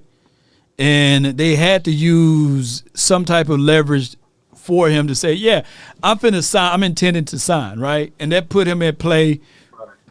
That put him at play for two things, right? One being, if he didn't sign before the draft, the Cowboys could literally look at that 12th pick and say, damn, we got to get us a wide receiver, right? Because it's gonna be a long fight and we can't find him. We can't do all of these other things to him. But, we got word that he's intended to sign. So that means that he's going to be here, right? So from GP's point of view, is that he wants to be here. So that's why he said, I intend to sign. That shows good faith, right? Even though it's a lie, because it could be still true. It still could be true. Yeah, but I'm figuratively speaking that it's a lie, because the intentions were that the reports were saying that he's signing before the draft, right? But they left out that one word, intend. Or he is signing, which could be converted into that he will sign, but which is not, So that was the Hail Mary that they had, and that put more leverage on his side versus their side at that point. At Too Cool 1524 $5. And I was watching your video yesterday, and you were mentioning this with Tom and my boy Pittman, and you had said you can't prorate that money on that tender money. Right, you can't. You can't spread it. I was watching your video yesterday, and you said 28 million could sign 3 people. Right. If the Jones had that same logic of they were not going to pay Parsons, and with that money that they didn't pay Parsons, they went out and got this haul that they did. They got to be looking at the same situation that Pickens, like, okay, if we're going to pay this man 28 million, why don't we just extend him and pay him what the tag is worth, and then go out and get some more money, have some more spending power? They got to be looking at it from that standpoint if they did what they did with Parsons. That's what I'm saying. And my last point, because I know I wasn't going to get to all of them, I want to hit you with this, is, we got a player on this team right now. His name is P.J. Lott. Yeah. They signed this boy recently. So it's like, I don't really see, I know the leverage thing. I don't really see, like, if George signs that tag that they're going to trade this man, because, like, it would have made sense that they would have traded him during the draft to get draft capital for this year. It wouldn't make sense for them to trade this man to get draft capital next year. That don't mean shit to me. Like, that was the whole argument. See, that was the whole argument with Parsons. If you were going to trade him anyway, then why didn't you do it before the draft last year? You see what I'm saying? Exactly. So you could have racked up a lot of stuff on the draft the previous year. So this is similar but not same situation, because now if you trade in Pickens now for future draft picks, it's not going to do us anything for 2026. It'll be good for 2027, but that's the gamble that we're dealing with when you're talking about a family-owned business, that they don't really care about winning or losses, because there's no one that's going to lose their job. There's no one. But what we did last year, arguably, that way you lose your job, because any GM would have been on the hot seat for waiting for the last hour to trade away your guy, right? And it put Matt Eberflus in a bad situation, and it tarnished him, because in his mind, in Matt Eberflus' mind, he was like, I got Parsons, I got Marshawn Nealon, I got Donovan Ezraku, I got these pieces that I can do as far as defense. But then a couple of weeks before the season kickoff, or a couple of days before the season kickoff, now you're announcing trade. That's trading away your future. He didn't even have to say that. Right. He didn't have to say that, man. Right. That's why I feel like all of this is because of the past issues with Micah and that whole. Right. I feel like the Jones just trolling Mulugeta, or they just trying to get back at Mulugeta, like they trying to stick it to the man because they feel some type of way, because he's got his bullish, aggressive, business tactics. But that's all I got. I'm gonna let the next call get on. No doubt, man. It's a good call from the 737. Good call from him. And Goodbye. My other guy hung up. It is for what it is, ladies and gentlemen. I'm not picking sides to this, but naturally, you got to lean on the players' situation. This would be a different storyline if this was a one-off, right? But we got references that dates 10 years ago that the Cowboys operate the same, right? And who am I? I haven't touched multi-million dollars like that as far as a contract, you know what I'm saying, in my hands. So I can't tell you, but you don't have to be a chef to look at food and say this tastes nasty. You don't, what I'm saying? You don't have to be a janitor to look at this room and say, hey, I can't clean it up because I'm not a janitor, right? You don't have to know how to drive cars to see that car coming down that hill and kids are playing at the bottom of that hill and you yelling, get out the streets. But there's so many people who say, well, hey, you should know how to drive a car. No, you got eyes, you got ears, nose. You can see things, your senses out there, right? So Jerry Jones on how this is not a long situation of me beating up the Joneses. I know, I get it. It's low-hanging fruit to look at it and say, well, David Mulugeta is the issue.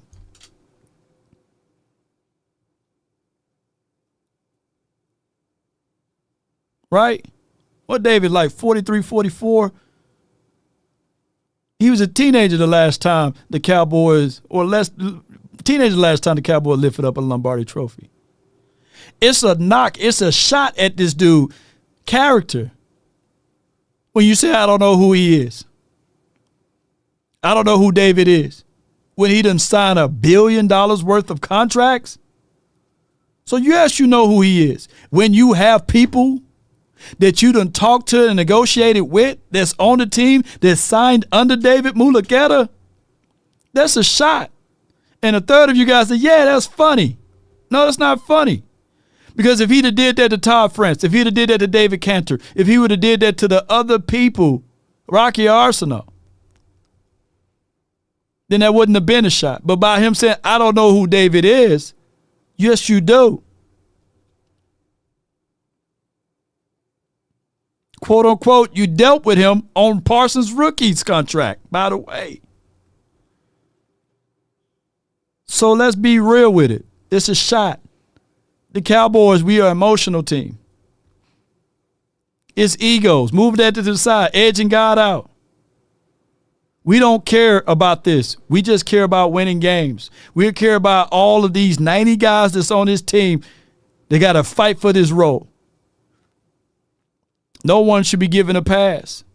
All 90, you start all the way over with a fresh, clean sheet of paper. And you have to earn the ground that you walked on or walking on. You ought to look at it with the silver and blue and the star on the side of the helmet as sacred. That great ones before you done rock them jerseys. And you guys are not representing them right.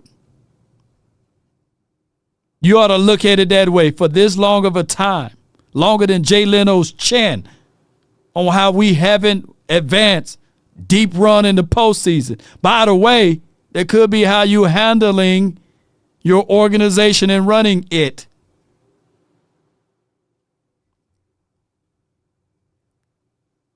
So take pride out the way.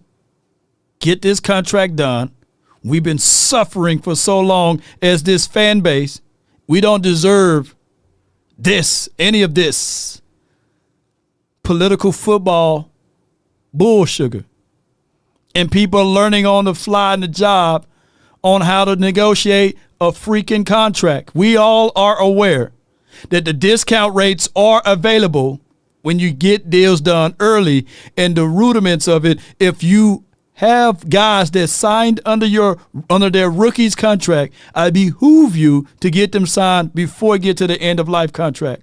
That's contracting one-on-one across any board, not just for the Cowboys, by the way. We understand that, yes, there are situations that all agreements can't be done. David is not the issue. Jerry got upset with his agent from Randy Gregory camp because he pulled out from a contract negotiation. I don't think Randy Gregory was signed under David Mulugeta. I think Randy Gregory was signed under Todd France or David Cantor or someone. But I feel exactly what you're saying. Let me read this. Too Cool says, shout out to you for the $5 super. He says they should have traded and signed him. This wouldn't be a conversation right now. Next year's draft stack, why didn't they reach wide receivers this draft? Why didn't they reach a wide receiver this draft? We got more problems. Y'all, you seen all of them holes we had? Shoot. We had a lot of holes. And it was a defense. This draft was so well that we answered to every hole that we had on defense. We got a safety, we got a linebacker, we got an edge rusher in this draft. We got two solid pieces out of Kenny Clark and Quentin Williams for the interior play. And we got DBs, cornerbacks. So we did that. We can't beat the boys up. Not everything. is perfect.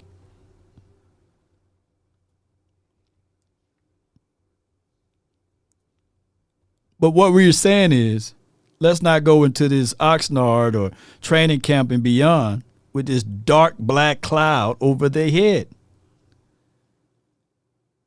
There are other teams that's going through this, but we the only team that talk about this. If you turn on a 3-letter to 4-letter network, it's all Cowboys. We carrying the NFL with this GP thing. Will he get paid? Will he not get paid? Is he worth it? Is he not? They bringing up stuff that happened probably when he was in middle school, high school.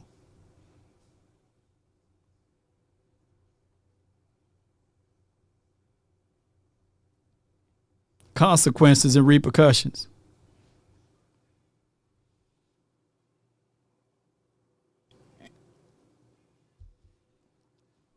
Yeah. So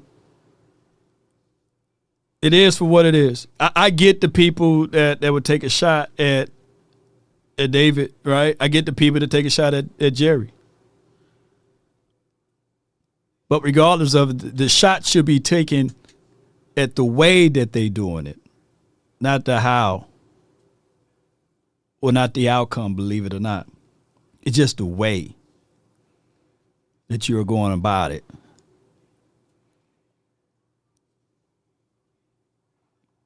Cowboys Nation, I done spoken to you guys long enough in this marathon show. I really appreciate you all for your support, your love, and all that you guys do beyond the realms of football. If we offended anyone today, especially if you're a Megan Thee Stallion supporter, man, hey, my bad. Charge it to my beard, not my heart. We love you, Megan. Yeah.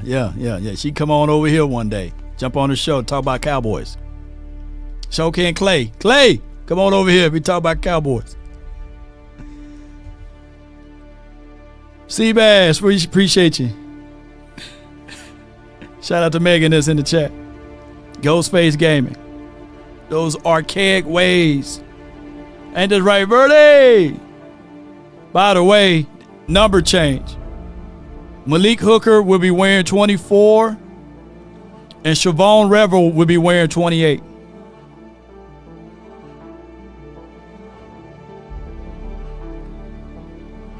Lizzo at One Tech. Shout out to Lizzo. Shout out to Ice Spice too, by the way, in her new look. Google it. Cowboys. As the captain of the stirrer of the Kool-Aid Committee, I would say this wholeheartedly, without deviations or hesitations to the matter.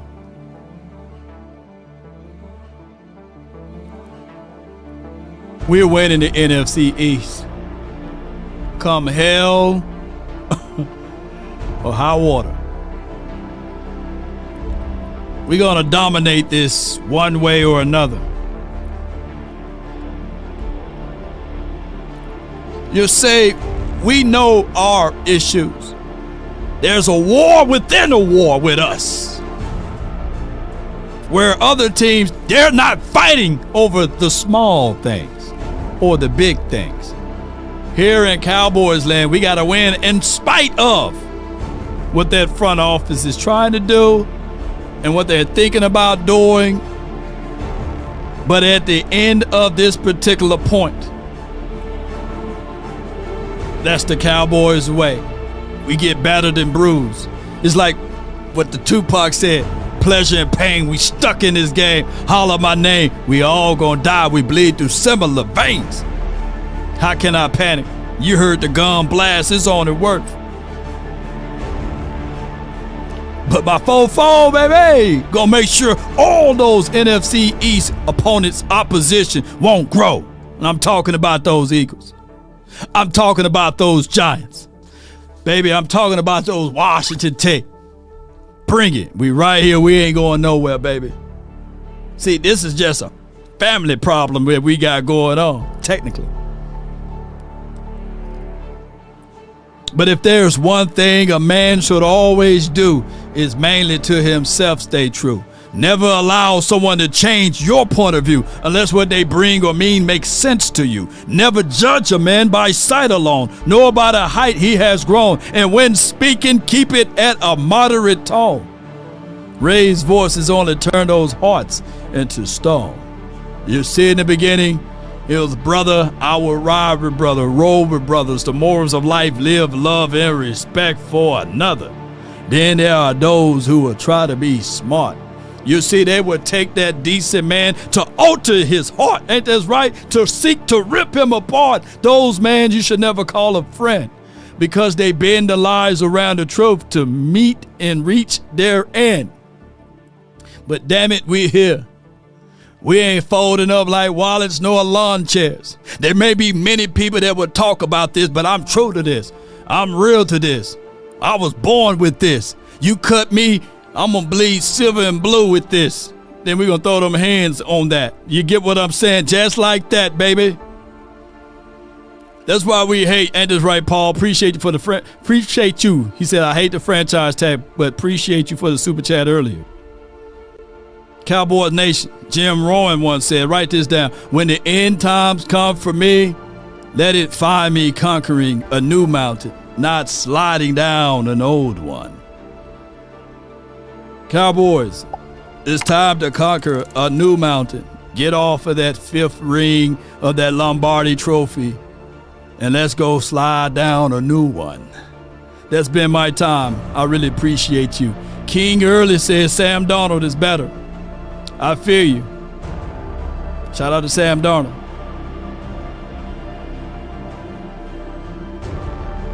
It's too late for me to go in on you, but shout out to you.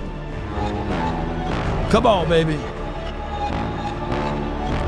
Tell them run it off. I wake up. I wake up, flex. Come on. Down that check. No drip, this wet. Tell them run it up. No sleep, no rest. Might crash, might wreck. But first I stretch. Tell them run it up. I wake up, flex. Down that check. No drip, this wet. Tell them run it up. Come on. No sleep, no rest. Might crash, might wreck. But first I bust. Come on, baby. 9 out of 10, roll through my hands. I'm by my lonely. Yeah. Bust the budgets, baby. Now my baby wants to hold me. Yeah. I love my fans, don't need no friends. I got my homies. Thought I could trust you, I find out you tried to zone me. I'm number one. Shout out to you, Bammer, baller. The first one shout out in, to the you, last K. one out, can't call me Lee. Yeah. Put in my hours, send the invoice and they pay me. I need 6 rings like MJ. We need 6 of them. Come on, baby. Shout out to y'all. Shout out to everybody name on this list. Shout out to you. NJ. Appreciate you. Stretch. I wake up, flex, thumb down that check. No drip, this tell them run it up.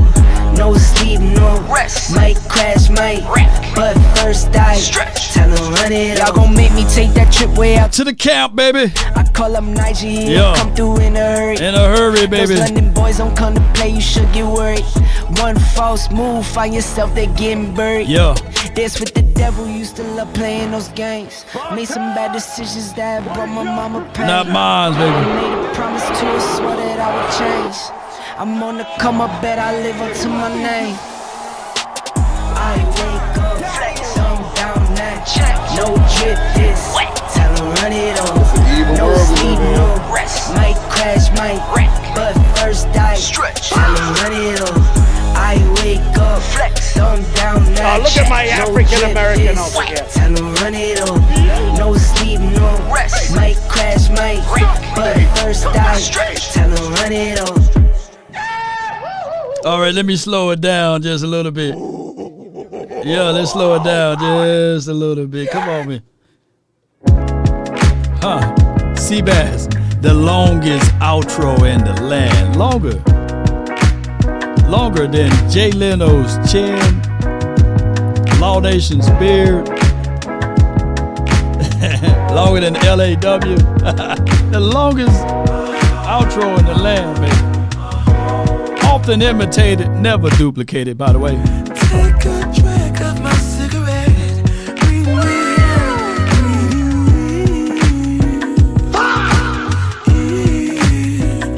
Yeah. Thank you. Take a bite of my burger, babe. Save the last bite for Don DeMarco. you.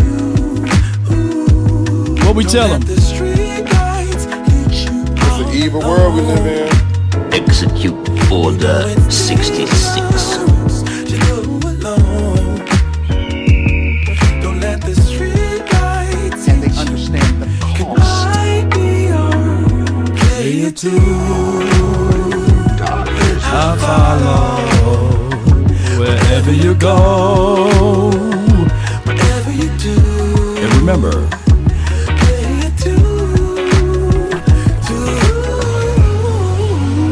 Execute Order 66.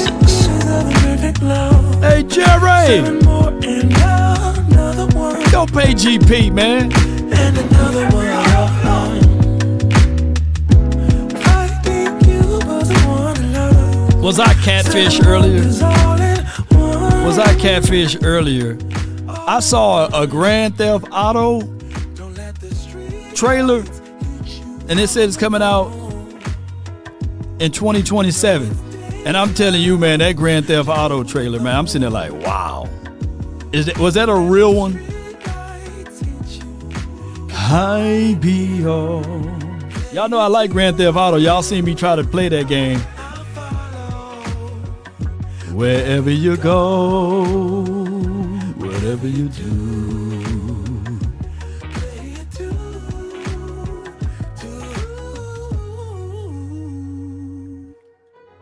If a paper crane can fly, then forever doesn't feel that far.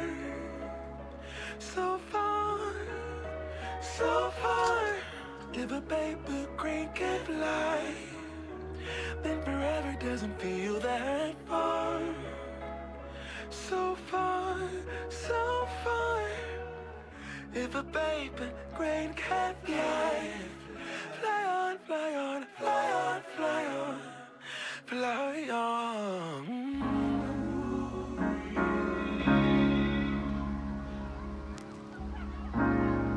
You have to be your biggest fan.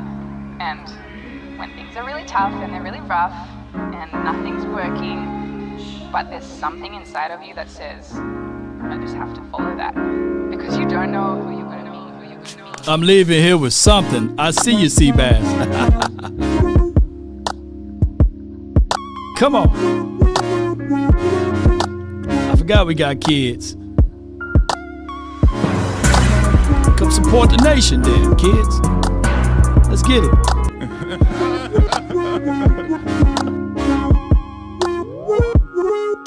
On the real, me and your mama get real serious. You know, so it look like I'm gonna be around here for a while. I ain't trying to be your daddy or nothing, but if you need some advice, feel free to talk to me.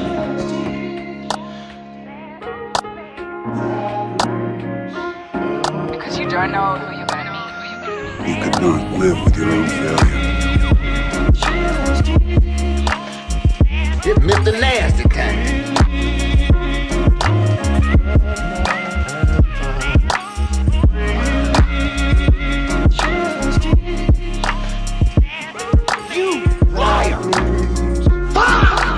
When you pray for rain, you gotta deal with the mud too. Oh, you think darkness is your ally? You merely adopted the dark. I was born in it.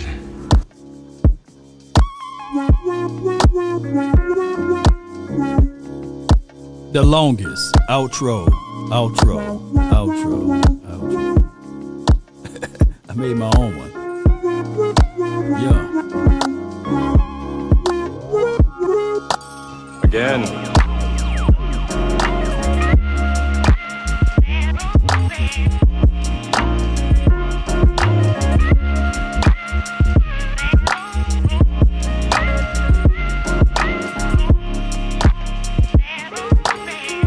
Shout out to you for the 360 for sending me this. We'll take a look at it on the next show. Now, so the cocaine's happening. When does that crack come into play for you?